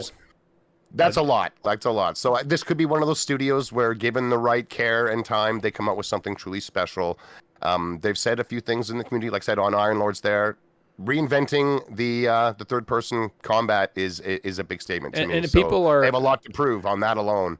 Yeah, people are saying harpies or whatever. Like, yeah, they're like those winged like harpy things that have like nests and stuff. Like, harpies are pretty. Yeah, titties hanging out. Like, it's insane. And they have those kind of things in World of Warcraft where they just kind of spread out in an area and take it over. I think they're going to go way more gothic and hopefully adult with it. Like I feel like We Happy Few was pretty adult, and it's like, yo, this is kind of insane and cool, but you could tell it lacked a little bit of polish from like budget wise. I'm excited to see what they got. I'm not sitting here saying that they're going to be this big, huge AAA crazy. Like I'm just excited that they got the funding. Xbox trusted them. Xbox is going to be a part of this. They're not going to let them do whatever they want. They're going to have their hands in this because they're a new studio, and they've gotten a lot of funding, and they bought them, I want to say, they bought them in 2018. It was when they first started buying it. Yep. So it has been literally 5 years, and they time. haven't said anything. 5 years, and they haven't said anything. So, I think now's the time. I'd be excited. I think this is the one that I want them to sort of end the showcase with, because they should end it on a new IP. That's something that is going to excite people on what's to come, right? So that's not good. something we already know about. I think this should be the end of the showcase. Obviously, that we have the Starfield thing, but that's after the showcase. So this is what I want to see. I hope this is what they bring, because the other games, again, as we said, in Exile, I think that's a little bit out. Perfect Dark ain't going to show up, but we already know about it, right? This is a new thing, and that's what you want to show at the end, right? One more thing that you haven't seen before. Here you go. I hope they do. I hope it's good. I hope it's a big enough game to do that. And shout out to the chat. We got Michael Knight, Grim Jr., Robert Delusion. We got a bunch of people. Grand Wizard. A bunch of people saying like 5 years. Yeah, it's time. Some people are hoping. Space Dovakin saying In Exile needs to be their PR's top tier. I mean, there's a lot of studios out there. And I'm excited for them. An awesome thing would be that this is coming early next year, right? And if that's the case, cool. Show us some gameplay at the extended showcase as well. But I would love them to end on this. And generally what that means, it's a couple of years out, which is great. That's fine. Just show that like cinematic trailer.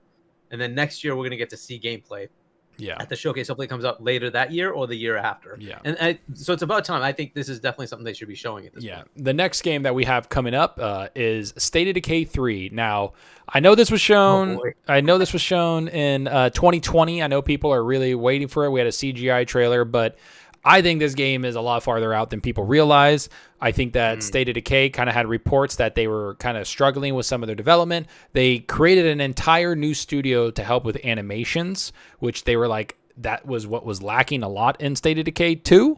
So they have a lot of stuff going on. They got a big budget. I don't think it's going to be there. And if it's there, I'll be thoroughly surprised, honestly. Like I honestly think like this is one of the ones that I'm like, there's no way this is there. And if it's there, I'll eat crow. I don't care. I'm with you on this one because like the other studios, so the initiative started new, right? Had a small thing, but then they got a whole AAA studio to help them make the game. Right. And you take Playground, who created a new group to make the Fable game, and they got a whole AAA studio. I don't think State of Decay has a AAA studio to help them. And remember, this is an indie developer, right? They went from an indie to now they have to make a AAA game. That in and of itself is a challenge, not to mention the lead creator left. The lead guy left. Yeah, the lead creator bounced. I think they have enough challenges. I think you're right. This is still a bit out. I don't think we're seeing it. At least I don't think it's going to be there at this point. I think they need to cook a little bit longer. I don't know. Where's your head at, Shady? I don't expect to see it there, but if it does show, I am kind of excited. State of Decay 2 didn't really jive with me very much. I enjoyed killing some of the zombies, but I didn't like the base building and caring for the community aspect. Even if it's more of that, at the very least, I believe they have said that they wanted to use that CG reveal trailer as something that they're striving towards. Like, this game is going to just be bigger and better looking at the very least than what came before. So if they can improve it on some of my things that I didn't enjoy, just make it feel smoother and look even close to the CG trailer, then I think that they're onto something pretty big in the long run. So again, don't rush it. They have a lot of stuff they can show. So if it is ready, then I'm excited to see if they can nail that graphical quality that they've or just expand the game towards, right? Like expand it like they were talking about, like just not even just graphical, like just make it like State of Decay 2 is like on that brink of like something really cool. And I really enjoyed it. Fan base. Like that's one of those slow burner games again that found a lot of popularity over time, and people, speak fondly of it, but it just never caught me. But they did say that they were trying more with this, just want to make it bigger, look better, and be more. So all the power to them. If it's ready, I'd like to see it. But again, I don't think, I'm with you guys. It's not going to be there, I don't think. Yeah. Next one we have, I don't want to I'm just going to say, if they show some Halo stuff, I'm sure they will. Something Seasons, I don't want to go into that. Yeah, the new season, I think, is showing us going to have infection mode. Yeah, so this one, I'm not talking about Seasons. I actually have that later as seasonal updates. I'm saying, are they going to have a Halo something? Halo You're talking Tatanka. like Halo 7, right? Or Battle Halo Royale, Infinite Campaign or something like that, right? It could be Tatanka. That's another option that they show Campaign Battle DLC Royale. would be amazing at this point. I thought the campaign Exactly. story was a letdown. I wanted more. They introduced some new big bad stuff at the end, and we don't see it. So let's see it. So What if were they can called get some again? What were campaign- they called again? It was almost like Which the one? forgotten, the who gives a shit. Like, it's just kind of like, if you're going to introduce something, show me. And they gave us nothing. So that's pretty cliffhangery. I'd like some kind of an expansion. Who to are that. you? Would The be who great. gives a shits? Hell I would yeah. also accept a goddamn Halo Infinite Horde mode trailer. Give me a Horde mode in that game, please. Yeah, God, that's what I firefight. want more than anything. Is like a firefight. firefight Horde mode. Yeah. But I Yeah. think it's going to be just for the new season, to be honest. And if we're looking Yeah. at a 90-minute show, if it's a minute-long trailer, I'm not going to lose it. That's almost 1% of the time. The Okay. endless. Yeah. Thank you. The endless. The Endless, There's the endless. So- we got DizGuy07. Thank you for the super chat, $2. Are we getting too hyped? Don't want PlayStation show repeat. So that's why the title is what it Agreed. is, because I'm Agreed. not Be trying to careful. get too Go hyped right. either. But like Xbox at this point, if they show like half of the games we're talking about, they already won to me, because that Sony show Yeah. was that bad to the point where it was like, woof, what is going on? And The I'll add to Banished. that- The Banished? Like, Is I'll it add the to that endless, as the far as, like, forgotten, this- the banished? I am fucking confused. I hate you, chat. I'm so like, the Banished they all are- sound right. Are the brutes? The Banished are the brutes. Yeah, the Endless brutes. are the Yeah. people that were imprisoned on the ring or whatever. Anyway, so Yeah. but look, as far as the stuff we've been talking about, this is stuff we already know about, right? So, Exactly. what I want from the show is to show me something I don't know about, right? So I want to be wowed by things I don't know about. So again, these are things we should just expect, because they've been talking about this for a long time. So we haven't really gotten to the part where it's hype. Hype would be showing me things. There's like 4 or 5 new things that are like, whoa, I had no expectation of that. That was really cool, right? That would be awesome. So just keep that in mind. Like these are. We should Yeah. have this as table stakes. I would wanna Avowed has been see- shown to us. It's been in development for a freaking decade. Come on, it's time to freaking get something. Let's go. I will right? say, So- if they do show a BR or like the Tatanka BR from certain affinity that people have been talking about, I think it needs to be its own mode, free to play, obviously, but I think it needs to be a enough, massively yeah. its own mode. And I would be hyped for that, because I do enjoy BRs. I don't know if it's going to happen if it gets shown off. Cool. I know Xbox has said for years they don't want to chase trends, but when it comes to shooters Yeah. and multiplayer, you kind of got to get that in there. You have like it's become a staple mode. It's like going to Halo and not having Slayer. Like, oh, no, we just don't want that mode in there. It's like you kind of need it, man. We're talking a minute about No, hype. I see a lot of people today talking about you got to be lowering your expectations, keep them in check, yada yada. Look, I'm an adult, and playing video games is like so fun to me. I love that shit. I can be excited as like to the moon excited, hyped beyond belief. I am Yep. aware, and very often am let down. But I'd rather be Yeah. hyped for like the month leading up to these shows, and then be let down than just be like generic for a month and then maybe get hyped for a day. I'd rather feel the hype the whole month. I get hyped about game reveals, game releases, new trailers, new stuff, the whole promo cycle of stuff. I'd rather be hyped for this and just get a little bit of a reality check. Like, it's never going to meet my expectations. They never do. But it feels good to be excited about the hobby that we all enjoy. And this is the time of year where we genuinely get the good stuff. Not So to I don't mention wanna- that, I don't man. want to temper shit. I don't want to temper anything at all. I'm hyped as fuck for this show. And if they let me down, they let me down. Like I'm like I said, I'm an adult. I can deal with it. I don't need to be surprised. I need to be impressed. Show me fun games. Say Game Pass a lot while you're doing so. Goes a long way. It goes a long way, but I'd rather be hyped for like the month leading up to than just. Well, can you imagine if you're ho-hum.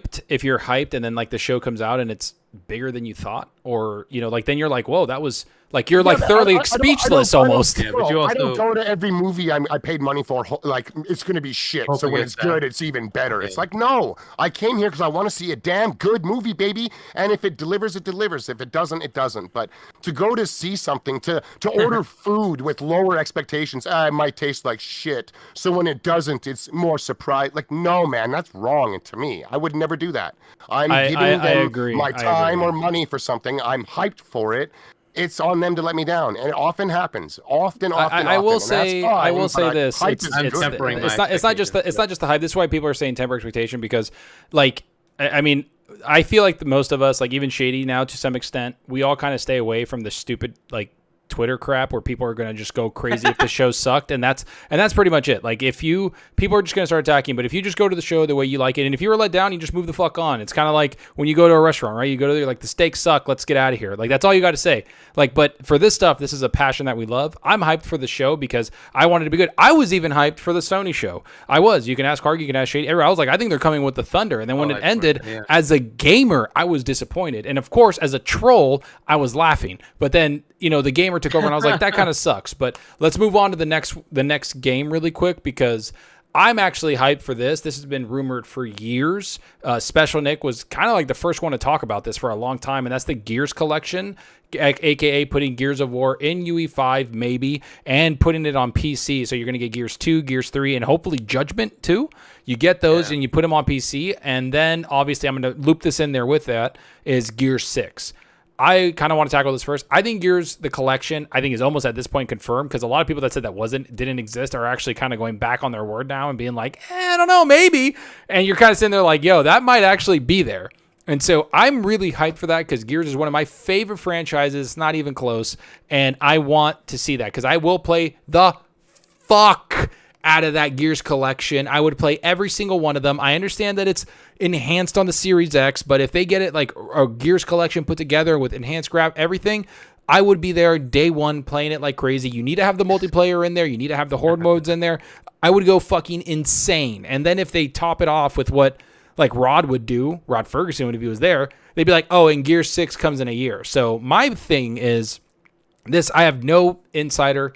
I don't give a fuck. What I would hope to see is that Gears collection drops holiday season, or it drops spring, and then a year later Gears 6 drops. That to me would be fucking insane to see, and I hope Gears collection comes out not broken like the Master Chief collection did, because that was really bad, and then they fixed it. It took years, but they fixed it. I will say that I want to see that from the Gears collection. That would be fucking insane to me, at least. I think that would be a big part of the show, and it would be huge. So I'll agree with you on the Gears 6 is kind of due at this point. Yep. So the Gears collection, I'm 50-50. I don't know one way or the other. I don't think those are all on PC yet, right? So this would probably be their foray to get it onto PC. One of the interesting things with that is it does let you take something that exists and see how well you can make it work in UE5, right? So you can kind of learn the mechanics of UE5 on something you already have well polished and done, right? Because these are done games. So it is a potential that they could do that, right? To say, hey, this is how we're going to figure out how to make the next game. We're going to take the stuff we already know, put it in here, get our mechanics working with UE5, get the graphics up to snuff, right? It's a potential. I think it's a viable thing to do. I think Gear 6 is the 2024 holiday game, right? Yeah. That's what I'm saying, like a year later. I think that is the holiday game to me, right? So I would like to see that, the holiday game of 2024. It's Gear 6. That's a 5-year cycle, people, by the way. Like, if it comes out in 2024, the norm 5 years. They're pretty good about getting their games out pretty fast. So I'm hoping that's the case. I agree, if they're going to do a collection, they can start a beta this fall, get all the crap ironed out as far as the servers and all that stuff, right? And then release it in spring, something like that, right? Because they just like Diablo did, right? Like, let's get some beta out there, then like do a server kill, right? Let's see how well we can get our servers up and running, right? And then we'll put it out. So I think something like that, maybe this November, December, they put out the beta, and February, March, something like that, they can start looking at releasing it next year. I think that's a viable thing, and that'd be a cool just whatever, it's just a collection, little right? crescendo like to the big show. But it brings up the 1, 2, and 3, the original trilogy, the one that everybody loves. Up well, I would throw Judgment in there too. We got a super chat from Hot Grits. We got we got a thing from Hot Grits 910. He said, "When was the last time Microsoft blew you away with a conference?" It's not about blowing away. I would say 2018. 2021 was it, or 2020? 2021. That was the one where 2021 was the first Bethesda one, which I thought was really good. And I thought 2018, where they bought those studios, like they were just like bam, bam, 5 studios, and they just showed that was pretty good too. Shady, what do you think about Gears Collection and Gears 6? And when was the last time Microsoft blew your fucking socks off, bro?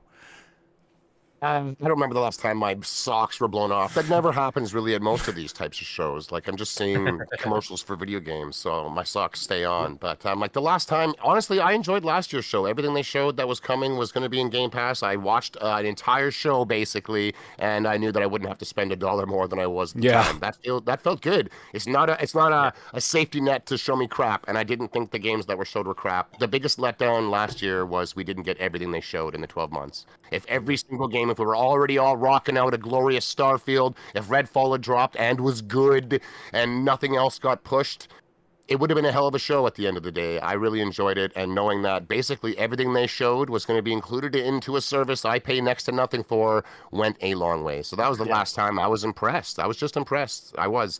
As far as a Gears collection, if they're going to jack it up and crank out some new Unreal bells and whistles on it, they've got my interest. If they're just going to put it into a collection so guys on PC have access to it, that's great for that community. Yeah. I already have access on my Series X for 60 frame modes. We've already gotten essentially a jacked up Gears 1. We've already done that. So we're looking at Gears 2, 3, and Judgment really is kind of what the big one is. And if they wanna go hardcore with that and do something with the graphics, I would be more interested again. But if they're just gonna bundle them up in a bundle, I'm less. So I get what you're saying. Like you've played these remade with the exact. If they do what they did with the Ultimate Edition, I'd be like, holy shit, this is awesome. Like, right? Yeah, like that'd be sweet. Exactly. If they touched them up hardcore, I would be more inclined to go back and play them again. But I've already played those games numerous times. It's not that I won't do it, but it won't get me hyped. A Gears 6 would. Honestly, I still have to play Gears 5 campaign. I have 1,000 hours plus in Gears 5, and it is all Horde mode, escape mode, and then multiplayer. But Horde and escape they took up probably 900 or 800 of the 1,000 hours. But yeah, I've only played the very beginning of the campaign. I still need to get into it. I'm hyped for it. I've just been waiting. We need to play that together then, bro. I'll go through that with you. I'm going with you. Sorry, you've already played it, so you're not allowed. You're not allowed. I got a friend who also enjoys Gears. He hasn't played it either, so I'm kind of waiting for him to also be in the right mood. But yeah, I love Gears a lot. I really enjoy the Horde mode. clearly. But yeah, if they can jack it up, I'd be way more interested in it. Otherwise, if they're going to do that, it has to work. The Master Chief Collection was a lot of bad press for a lot of years. It works great today, but they need to get that stuff ironed out if they want to make it so you're jumping from one game's multiplayer lobby to another game's multiplayer lobby into a different game's Horde mode, into a different game's escape mode. Like, Gears has a lot of modes, and they're not all just multiplayer or co-op. So there's a lot of work to be done. Yeah, I'm down for all that too. And somebody, so the next game that I want to get into is Rare, who is one of my favorite developers, Everwild. I really don't know. I'm going to go with the gut and say it's not there. I think that they have a year away before showing it because we know for a fact that game went to the drawing board. I don't know how much you guys have to say on this. I know that, Rare is pretty awesome. The director left. Yeah, me and Lethal, by the way. Lethal's like, Zalker and I played Gears 5 together. We did. We played it the whole way. It was awesome. What's up, Donald? What's up, everybody in the chat? But yeah, sorry, I looked at the chat and got distracted for half a second because, but yeah, I don't think Everwild's going to be there. I think we're going to wait about a year for that. I have full confidence in Rare. I'm probably going to play whatever they do, even if I don't like it, I'm going to be like, that's cool, because they gave me one of my favorite new IP and my favorite game of last generation, which was Sea of Thieves, which I have so much, I have too many hours in. So I trust Rare. I think, like, if it's there, then hey, man, that's cool. I'm down to see it. I think they need to show, because they did show that, like, in-engine stuff, and that kind of almost looked like gameplay. They need to just get gameplay out there and show us what the fuck this game is. That's where I'm at with that. Shady, what do you think, man? I hope it's there. I think it might be there. It's time. Like I said earlier in the show, when they first showed the trailer of Everwild, they were right after, basically within the week or two, admitting that they didn't know what the game loop was. They didn't know what the story of this game was. They just knew what it looked like, and they were building on that. And we've known that for a long time. It's been a couple of years. I think it's time to give us another sneak peek. I want to see more, to be honest. Show me something that we're doing in that world. I'm intrigued just on the look. That's a good thing. So if they can cook up something that looks fun to play as well, then I'm all on board, man. I think it's time. Give me another sneak peek of Everwild. I'd love it. Yeah. What about you, Hargeet? Yeah, I'm in the same boat. I think it's been long enough. We kind of have an idea of what the art style is. I think they just needed to get the game loop. At that point, they would have to figure out what they need to flush out as far as the actual assets in the game, as far as what you're doing, right, in the storyline. So it's been enough time that I think it's in that situation where it's a couple of years to release, and so we should probably now see, okay, now that you maybe have an understanding of the game loop, what is that like, right? So that we can get an idea of it, and then maybe next year they give us an actual gameplay demo, and it goes 2025 release or something like that, right? Yeah. So at least that's what I'm thinking. As far as they already have enough games that potentially would allow this to kind of breathe a little bit, so that it can actually flesh itself out, right? So, but yeah, that's kind of, it could potentially be that they actually show gameplay now, but I think it'd be more of a like reintroduce. Here's what we've got as an actual thing, and then next year we'll see more in depth and release either late that year or the year after, right? Something like that. Yeah. So I'm glad that we're all in agreement on that one. I feel like we're there. So this game now is something that was announced in 2021, hasn't had anything, and there's been development trouble with it. As they said, they missed some milestones. It's Contraband, the one that's Avalanche Studios is making. I hope this is there. If it's not, I think it's a little further out. If it's not there, that means they missed a lot of milestones, and they're going to need a little more time with it, and Xbox is getting involved, and they have their hands in that. I think Contraband should be there. I think they should show gameplay. I think that if this is a third-party deal, I'm excited for it because I like Avalanche's games. I liked Mad Max. I know they helped with Rage 2, which I absolutely fucking adored. And so I think they have some pretty cool stuff. They do the Just Cause, I think, Just Cause series. So they have some cool stuff, but I don't know if Contraband, if it's not there, then I don't know when they'll show it, if it's in development hell, but I think they're going to have to put it there. I hope they do. I mean, some people are saying Contraband, TJG says Contraband won't be there. A couple people are saying that I don't think it'll be there. I hope it is, man. But again, that's one of those things that they just haven't talked about at all, man. Yeah, I'm 50-50 on this. I don't know if it's going to be there just because they've had issues in development. They showed it in 2021. The expectation was it was actually going to be releasing in 2022, but that did not happen. They didn't meet their deadline. So it is possible that it really should be coming out, right? But again, who knows what stage they're in. I'm 50-50. I don't know where you at, Shady. Yeah, I'm about the same. It's just been rough for a lot of devs behind the scenes. Some of these guys are trying to push some big stuff with some new tech. These are like current gen only games here, so there's issues. So I don't want to see stuff that is way out, like years and years and years, because they just showed early. That's kind of the situation we're in now, and I don't want it to keep repeating. From the 2020 shows, what you mean, right? Like that. If it's anywhere close to becoming something that is going to release, then I would like to see it a lot. I'm interested in the IP. I do like cooperative games a lot. The idea of like vehicular combat heist game, PvE, VP, if done properly, could be awesome. Amazing. It could be amazing. Like Mad Max, I think, is one of the most slept-on games ever. 100%. 100%. The people that play it, they love it. They talk a lot about it. But in general, that game kind of just came and went. And that was one of my favorite gaming experiences I've almost ever had. I adore that game. Driving around, the look and sound of the cars, ripping pieces off the other cars with your like grappling hook and stuff. They just nailed it. And if they can refine that even more, add some co-op, and we're looting a bunch of shit, I'm sold. Like, I'm sold already. So I really do hope that it's there, but only if it's ready, like all predictions today. I want to see stuff when it's ready and it's not 3 years out. I'm in no rush to see things that aren't coming anytime relatively soon, but I do want to see it. I hope they can deliver. Yeah, I 100% agree. And the next game we have, I'm going to skip one of them. I'm going to jump down 3. So I'm going to go to Hellblade 2. I think Hellblade 2 is going to be there. I think it's going to have a release date. I think it's going to have a little bit of gameplay, and I think they're going to, it's going to be a graphical showpiece of what the console and what the PC, everything they got, what it can do, and they'll show you like this is running on Xbox Series X or whatever. I think this is going to be a bigger game. I'm hoping it's bigger. I'm not the biggest fan of the first one. I understand that it looked great. It was beautiful. I wholeheartedly admit that. I played on the Series X and the PC, and I was like, this is gorgeous. Again, I just didn't enjoy the walking around too much and like, line up your camera to do this puzzle kind of thing. The combat felt okay, but if they expand on this like they did, or like they said they would, that they're expanding it with more people, they have way more budget, they have a lot better like combat or whatever they're doing on it, I'm looking forward to this. Hargeet, what do you think, man? Yeah, so this is another one of those where I expect to see it. I mean, come on, at this point, right? We've had 2 trailers already. I expect to see it. I expect to see it in the showcase. I expect to see gameplay in the June 13th. This should just be one of those. It has to be, right? This is like table stakes at this point. It's been long enough. it's time for this game to come out. So I expect this to be something late this year, early next year to be released. So I'm expecting to see this in the June 11th showcase and gameplay, extended gameplay on June 13th. I mean, hopefully this is just an obvious way it has to be there. Shady, where's your head at? Yeah, I think so too. I think that's one of the most guaranteed, quote unquote, guaranteed games that's basically there. Phil Spencer name drop it. We've seen it a bunch. They keep going to it when Unreal does presentations and stuff, showing the tech, showing how easy it is to get the actress's face into the game, 1-to-1 live happening. So like, they're talking about all these shortcuts that they can do more with in shorter time, and we've seen it for a long time. I want to see it.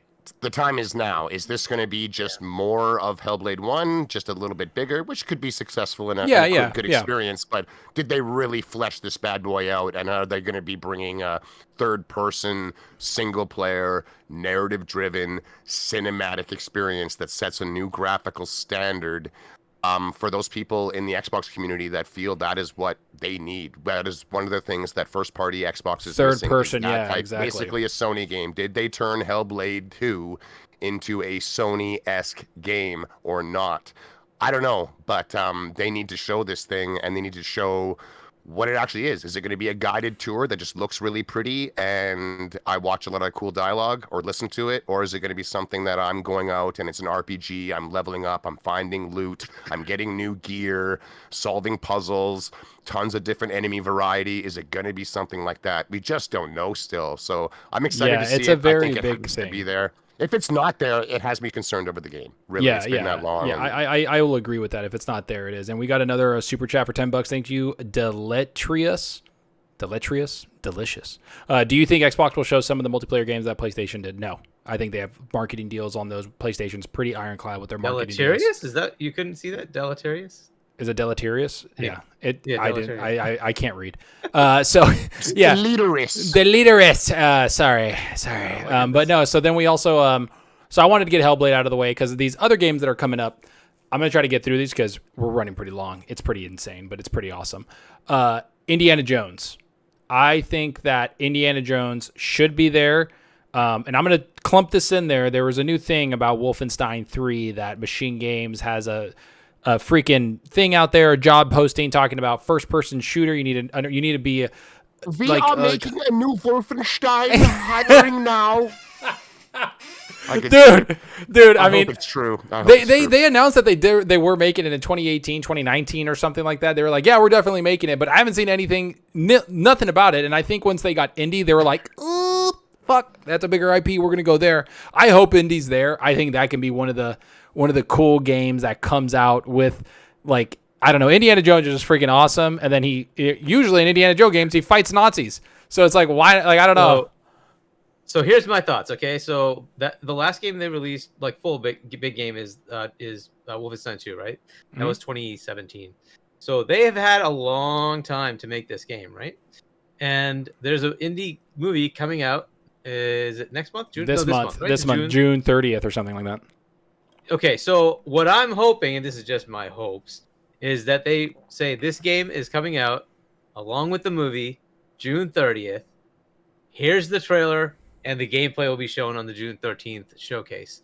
That would be fantastic. I don't know if it'll happen, but that is You're very saying good a studio. shadow, a kind of mini shadow drop from a few weeks out? Mini shadow, because you do not need to market it. It's indie. There's already a movie coming. The movie's doing its marketing and everything else. The movie does the marketing. If everything lined up perfect, that would probably be what happened.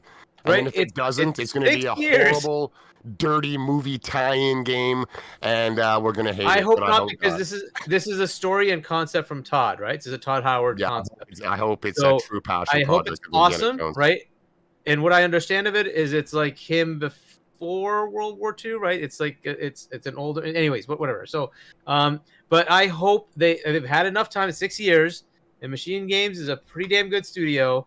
They know the engine id tech. That's what they're using. So I think I'm hoping this game we're releasing it along with the movie June 30th, or like right after, like early July or something like that. Fine, right? But I want this game to be like a mini shadow drop. It won't be the same day, but a mini shadow drop, and let's go. Right? That would be fantastic. And what do you think? Is That it would be third an person awesome like announcement. Tomb Raider Uncharted, or is it machine games? We're going first person Indiana Jones. That has been a experience debate here. for so long. I have no What do you idea. prefer? I prefer. You know, I some don't prefer. lean either way. I think Give me a I choice. actually. Let me choose. I kind of prefer actually third person because in Indiana Jones movies, he gets like dirty, his shirt gets ripped. Like I want to see that. Like if you're like playing the game, little by little you'll get like ripped and everything. And then Hot Grits 910 just had another super chat for 2. Thank you so much. He says, "Will indie be exclusive?" That's another thing that people are debating. They're debating the first to third person I'm not. or It's exclusive. gonna be exclusive. Phil, make it exclusive. Look at it. Look at this. Better be Look. exclusive. Hold on. Take the zealotry down. Relax. Hey.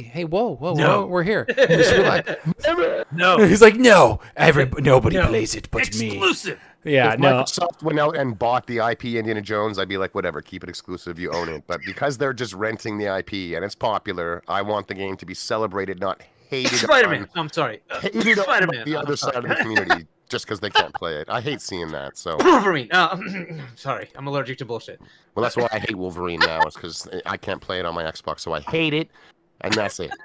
I got to say that I don't hope it's like I don't care if it's exclusive or not, but I think that if they want to like push some stuff and push Game Pass especially, it should be exclusive. Like It would. they're From a business making it standpoint, from a you'd business keep it exclusive. standpoint. From a business thing, it would drive your platform. It would drive console sales. It would Because that's a drive massive Game Pass IP, dude. subscriptions. That is a huge IP. So I also can see where actually no, I don't see where Lucas will be like, no, you can't do that because they just did with Usually KOTOR. those things don't happen as far as like platforms until the end, right? So they usually say, hey, I want to make a game. They say, okay, cool, make the game. We will lend you the IP, right? And then as far as where it might release, if there is any discussion of that, usually is near the end when it's actually releasing. So It's looking It more is and very more likely like we'll be that they can relying on this complete. Indiana Jones for the good Indiana Jones, not the movie. Kind of like Star Wars these days, where the Yeah. I don't- Fallen let's Order not and kill Jedi our- let's Survivor not- is The actually game given could be Let's awesome. not get Star depressed. Wars We'll get to this instead of movie. not good Star Wars. But yeah, man, the movie's not reviewing well at its early review stuff, which is unfortunate because It's kinda Indiana like Jones. well, so it's like the new Suicide Squad game. If those movies, the Suicide Squad movies, had been banging and everyone truly loved them and talked fondly of them, the game would be more hyped. Instead, the movies flopped. No one cared. I even enjoyed the new one, the remake, but like Yeah. they didn't set the world on fire. People don't talk about them, so the game has issues. And I think the movie suffering, if it does, more so with Indiana Jones, isn't going to help the game either. But if the game is banging, then it won't matter. So. Yeah, I mean, I hope So it's there. I'm and hoping so- that's what happens. Yeah, but me too. I guess we should move on, right? Yeah, the next What? one, I'm not gonna get. I think Project Mara is more like a thing. It What might be about there. Quake? We might see Hold more on, of I'm that, going. you know, I'm it going to was get. smaller. I'm getting to Quake. I'm gonna, and then I would say so. Project Mara, we might see that there. I don't really want to get into that one because I feel like that's not really something that is that big. It's cool, but I think the big So one. in my opinion, Project Mara shouldn't be here. That feels more like a Gamescom. Thank you, or thank something you, like that, thank you know what I mean? Like it's a Yes. smaller game. I think that's better for that. So like, let's move that to something like that. I don't Yeah. think And by the way, just because we've only said it once, I think twice, hit that Hit the like like button. button. Hit it. I don't care. Get your zealotness in and start hitting it. Freaking Lethal's in the chat going like, hit that like. I love this. He's the only one reminding me. I suck at this, but it doesn't matter. The next game that we want to talk about is Quake, aka id. I don't know if it's Quake. It's cool if it is. I'm just looking you're forward due to as what well. I think id needs to just come out Due as because I think Diablo, wow, Doom Eternal came out 2020, so they're already 3 years out. If they show something now, it's 4 years. And let's say they show something that's because Jez did report that they're going to show stuff that's a little further out. So I wouldn't be surprised if they did go with id and kind of kill it. Like I think id is just awesome because you got to think of it this way. The people that have been releasing games at a good cadence, like From Software and other games, they understand their engine. The people know it. They're experts at it. They know what they're doing, and that's what it is. They built this on their own. They know what it is. The developers know what it is, and they get so much out of it. So after Doom Eternal, how big that game was, how amazing it is, I'm not going to be surprised if they have something to show. I am so fucking hyped for id. I think they're awesome. They have some of the best shooters. Doom Eternal is still, to me, one of the best, if not the best single-player like first-person shooter I've played. I've beaten that game three times. I love it. I fucking love that game. They're the premier the first-person 2-year cycle. studio in my mind. They have been since the very go for first it. Wolfenstein. I think they just make the best game Yep. first-person shooters, man. They're Especially not there FPS, yeah, exactly. to tell a cinematic story and stuff. They're there to make you feel like a total fucking badass, and the games just feel so tight to play. It says something that like the original Doom 1 and Doom 2 to this day, if you enjoy a boomer shooter type of deal, still play as tight as they did then. They are just such good games. This circle strafing mechanic you just do around all the enemies and stuff. They just play so tight. So the gore kills, dude. The gore kills got me excited. Like anything that it does, I'm in on. And if it's Quake, and if they can give Quake the same treatment that they did Doom, the same respect, love, and care, and bring it into the modern gen while still feeling like a game-ass game before anything else, I'm in, man. I love it. Does anybody know their lore in Quake? Like, I don't think people realize, like, there's like dragons, massive hammers. Like, it is god shit. Like, it is insane. That's why it's Quake. Quake is nuts. Yeah. I love Quake huge, but I didn't become like a crazy Quake. No, neither did I. I just know the lore. The game a bunch, but if they can really pull that forward and make do what they did with Doom 2016 and Doom Eternal, I'm in, because that gameplay was just beyond tight. The graphics were unbelievable. The way that they did tell their story, especially in 2016 for me, I thought was like, that was peak. That's how I like my video games. There is a story here if you want it. If you don't, keep going. The lore was interesting and well written. I adore that game. It's like my perfect game is Doom 2016 and Doom Eternal almost. I agree. So if they're there, man, that's an instant win. That the whole showcase is just banging. Whatever it shows, I love them. Yeah. So there's two ways to go with this. Is that like normally they would release in 4 to 5 years. So now would be the time to do that 2 year ahead of time teaser, right? So that's a potential. Or they hold it for next year, right? But I think it is time. And there's the other thing we also have to keep in mind is like a couple of these games are going to get announced on the Keighley stage at the Game Awards, right? So in December.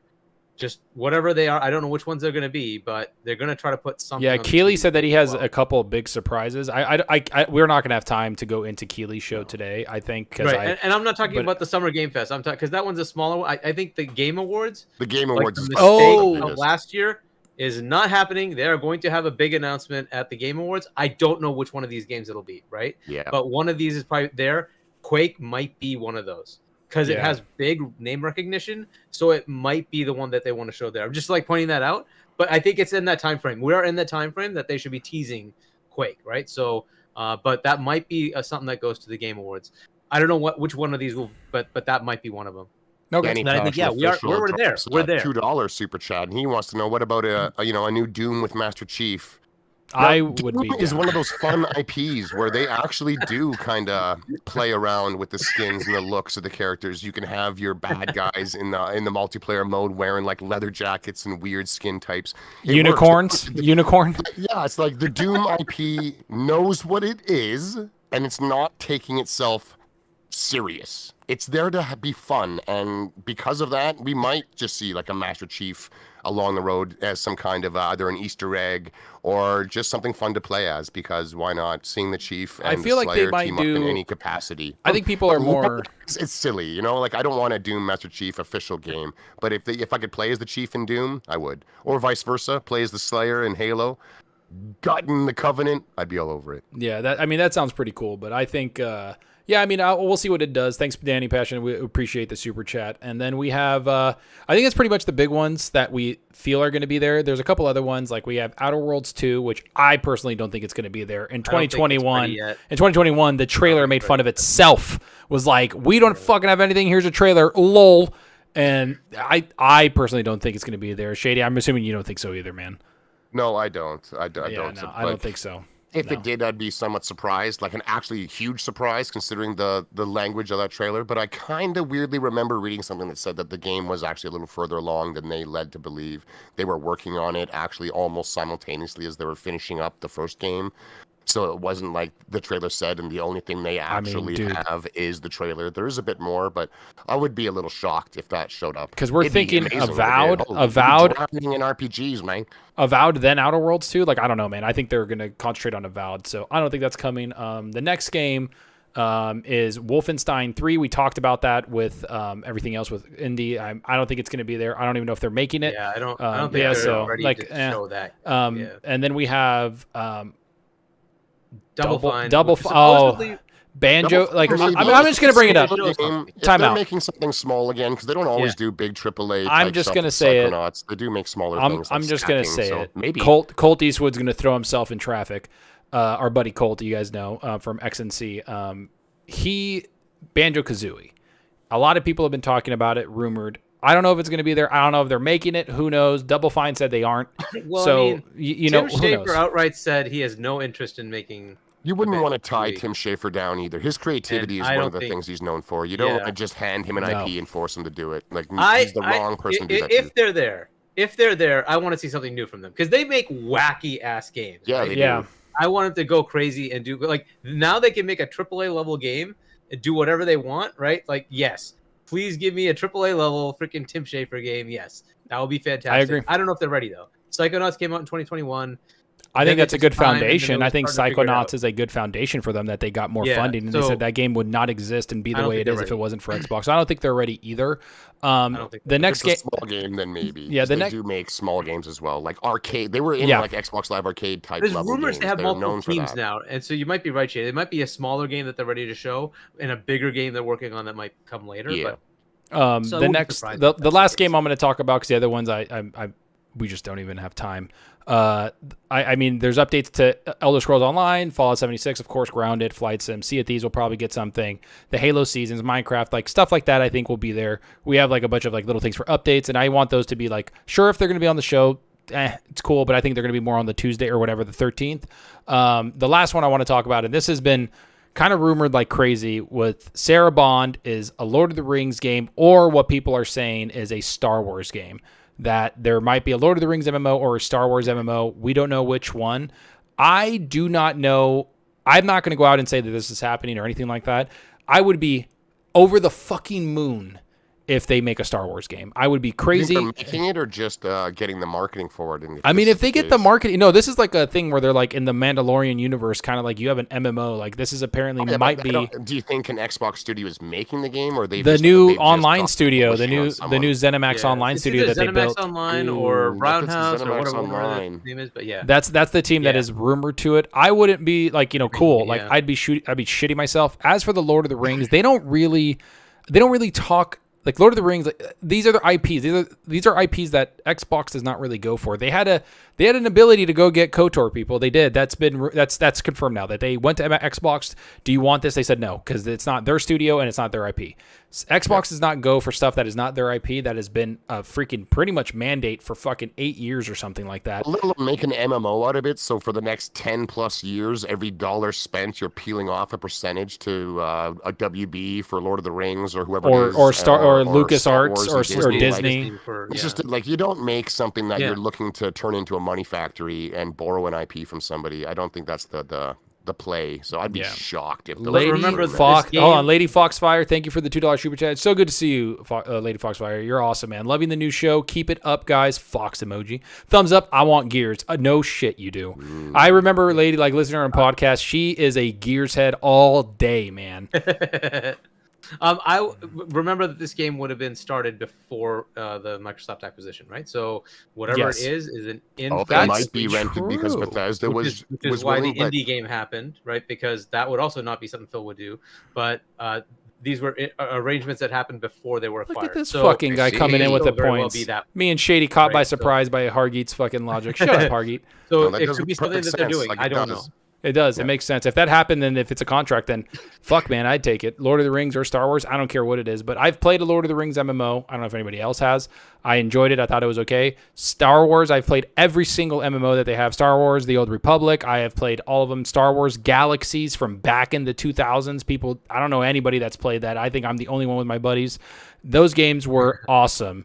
And I enjoyed them. Lord of the Rings game was okay. The Star Wars MMOs I've actually really loved. Funny enough, BioWare, I think it was BioWare or somebody made the MMO for the most recent MMO for Star Wars, and that actually had a fucking awesome story to it. I was like, I was like, wow, this actually has a good story. Like as an MMO, that's kind of like I was enjoying it. I was enjoying leveling up for the first time. Like I don't like leveling up. Like I like getting to the end and then killing people and doing PvP and stuff like that. But I don't know what they're going to do with that. I mean, hopefully that happens. Is there any other games that we're forgetting? Yes, guys? I don't know if you saw the last one I entered, which is Evil Within 3. There Okay, were go ahead. hints that might be coming out because there was some like graphics in the Hi-Fi Rush that said something about it, right? So it might be further along than we know. So that might be something that Yeah, because they have they shadow coming dropped out. this Hi-Fi Rush pretty quickly, and then they kind of went like, Yeah. hey, like, yeah, it's a game we're making, and for them to shadow drop it means that they made it. They thought it was going to be a cool game, but it wasn't a big AAA game. That's not what that was. Yeah. They're I wanna probably see working. R2, man.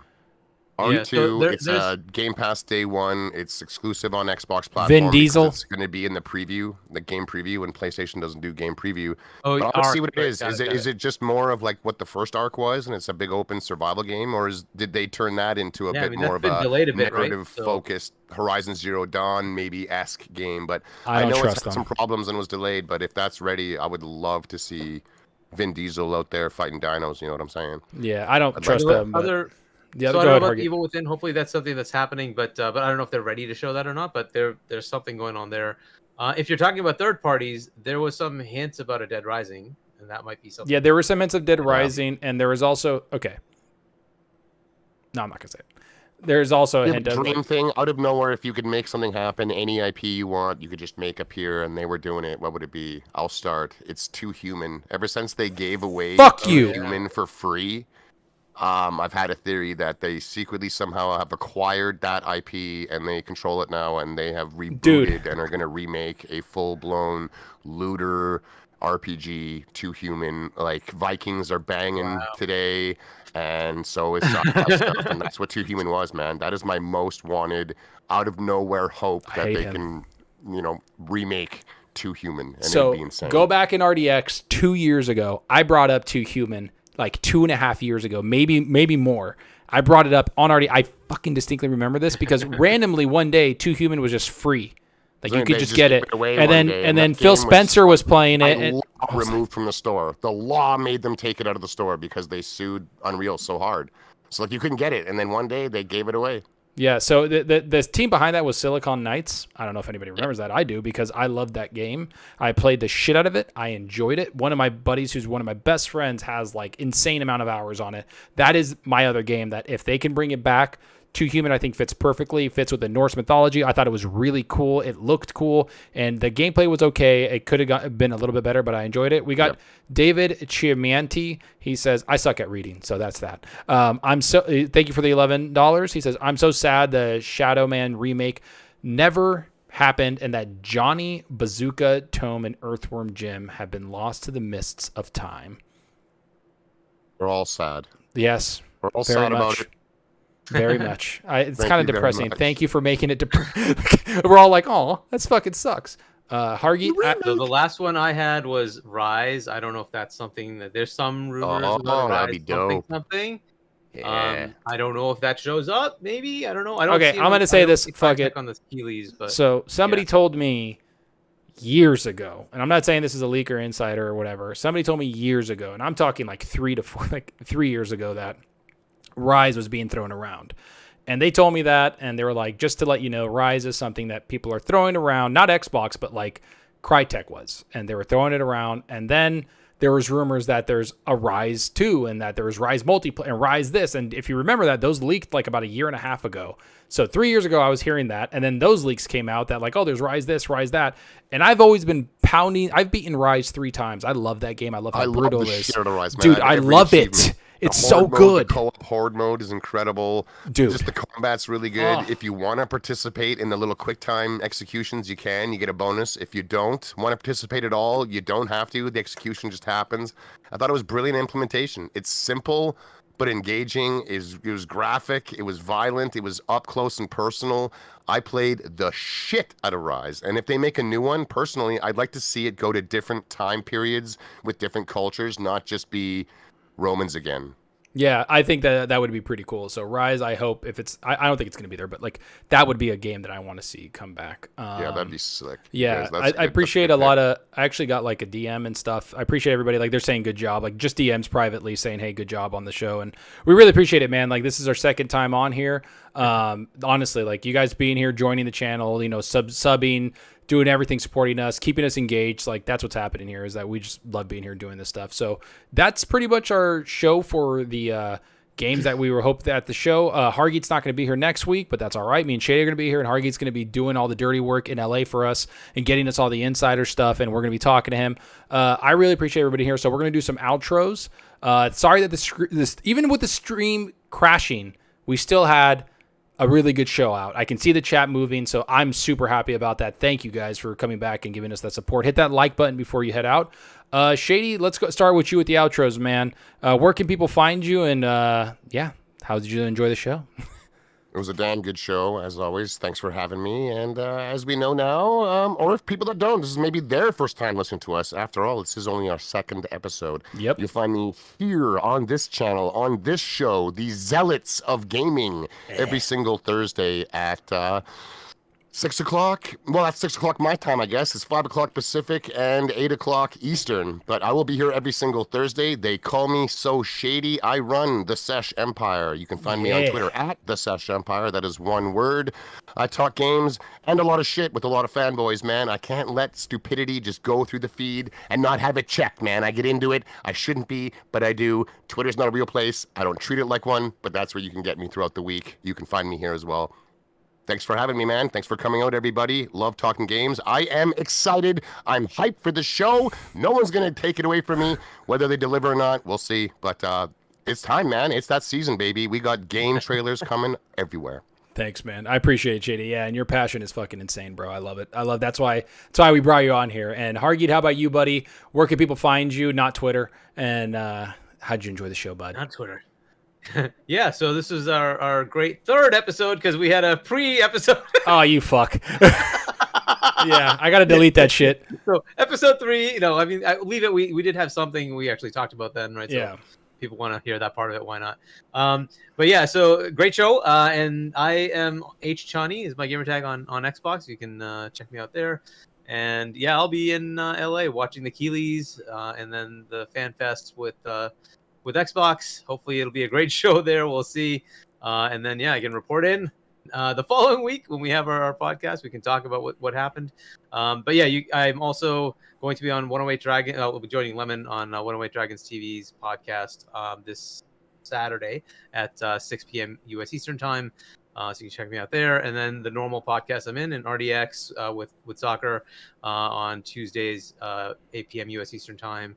And then I'm on Boom's Primetime Gaming Podcast, 7 p.m. U.S. Eastern Time on Wednesdays. So you're fucking everywhere. You're fucking everywhere. Here, right? We got the Zealots of Gaming. Come back and check us out. They'll be doing the podcast without me next week. And then I'll be back the following week. Yeah. And we'll have some fun. Yeah. Thanks, Hargeet. Yeah, and as you guys know, you guys can find me at Zalker87 on Twitter, Zalker87 here on this channel, and of course on Zealots of Gaming, and of course RDX on Dealer's channel on Tuesdays, same time, 5 p.m., just like this one, 5 p.m. Pacific Standard, 8 p.m. Eastern Standard. Yeah, that's right. And I'm looking forward to next week's show. And honestly, this is the best time of gaming where we just get all this hype. And like Shady said, man, don't fucking take the hype away. Just enjoy it. And if you're let down, you're let down. You just deal with it. And if you're not, then hey, man, that means you had a good fucking month and a good ass day, and you're gonna enjoy that show. So I'm hyped as hell. I can't wait. There's so many games we just talked about. Folks. Yeah, well, we just talked about just first party. That was just first party. We didn't even talk about second, third party, nothing. So thanks, everybody. Thank you guys so much. And thanks, Lethal Papa, for being an awesome moderator again. The dude is on there and he even said great civil chat as well. Fist bumps to everybody. Thank you guys so much. And again, hit the like button on your way out. And any other support that you guys want to provide, do that. We also do have a join thing where I paid Sean LeBrie to make emojis. So you guys can get tags and emojis if you join to put in the chat. It's insane. I went all out for this stuff, and that's what I enjoy doing, is giving you guys stuff back into the channel. Anything I make, I put it back into the channel because that's what I do. But thank you guys. We love you guys, and have a good one, and we'll see you next week. Later, everybody.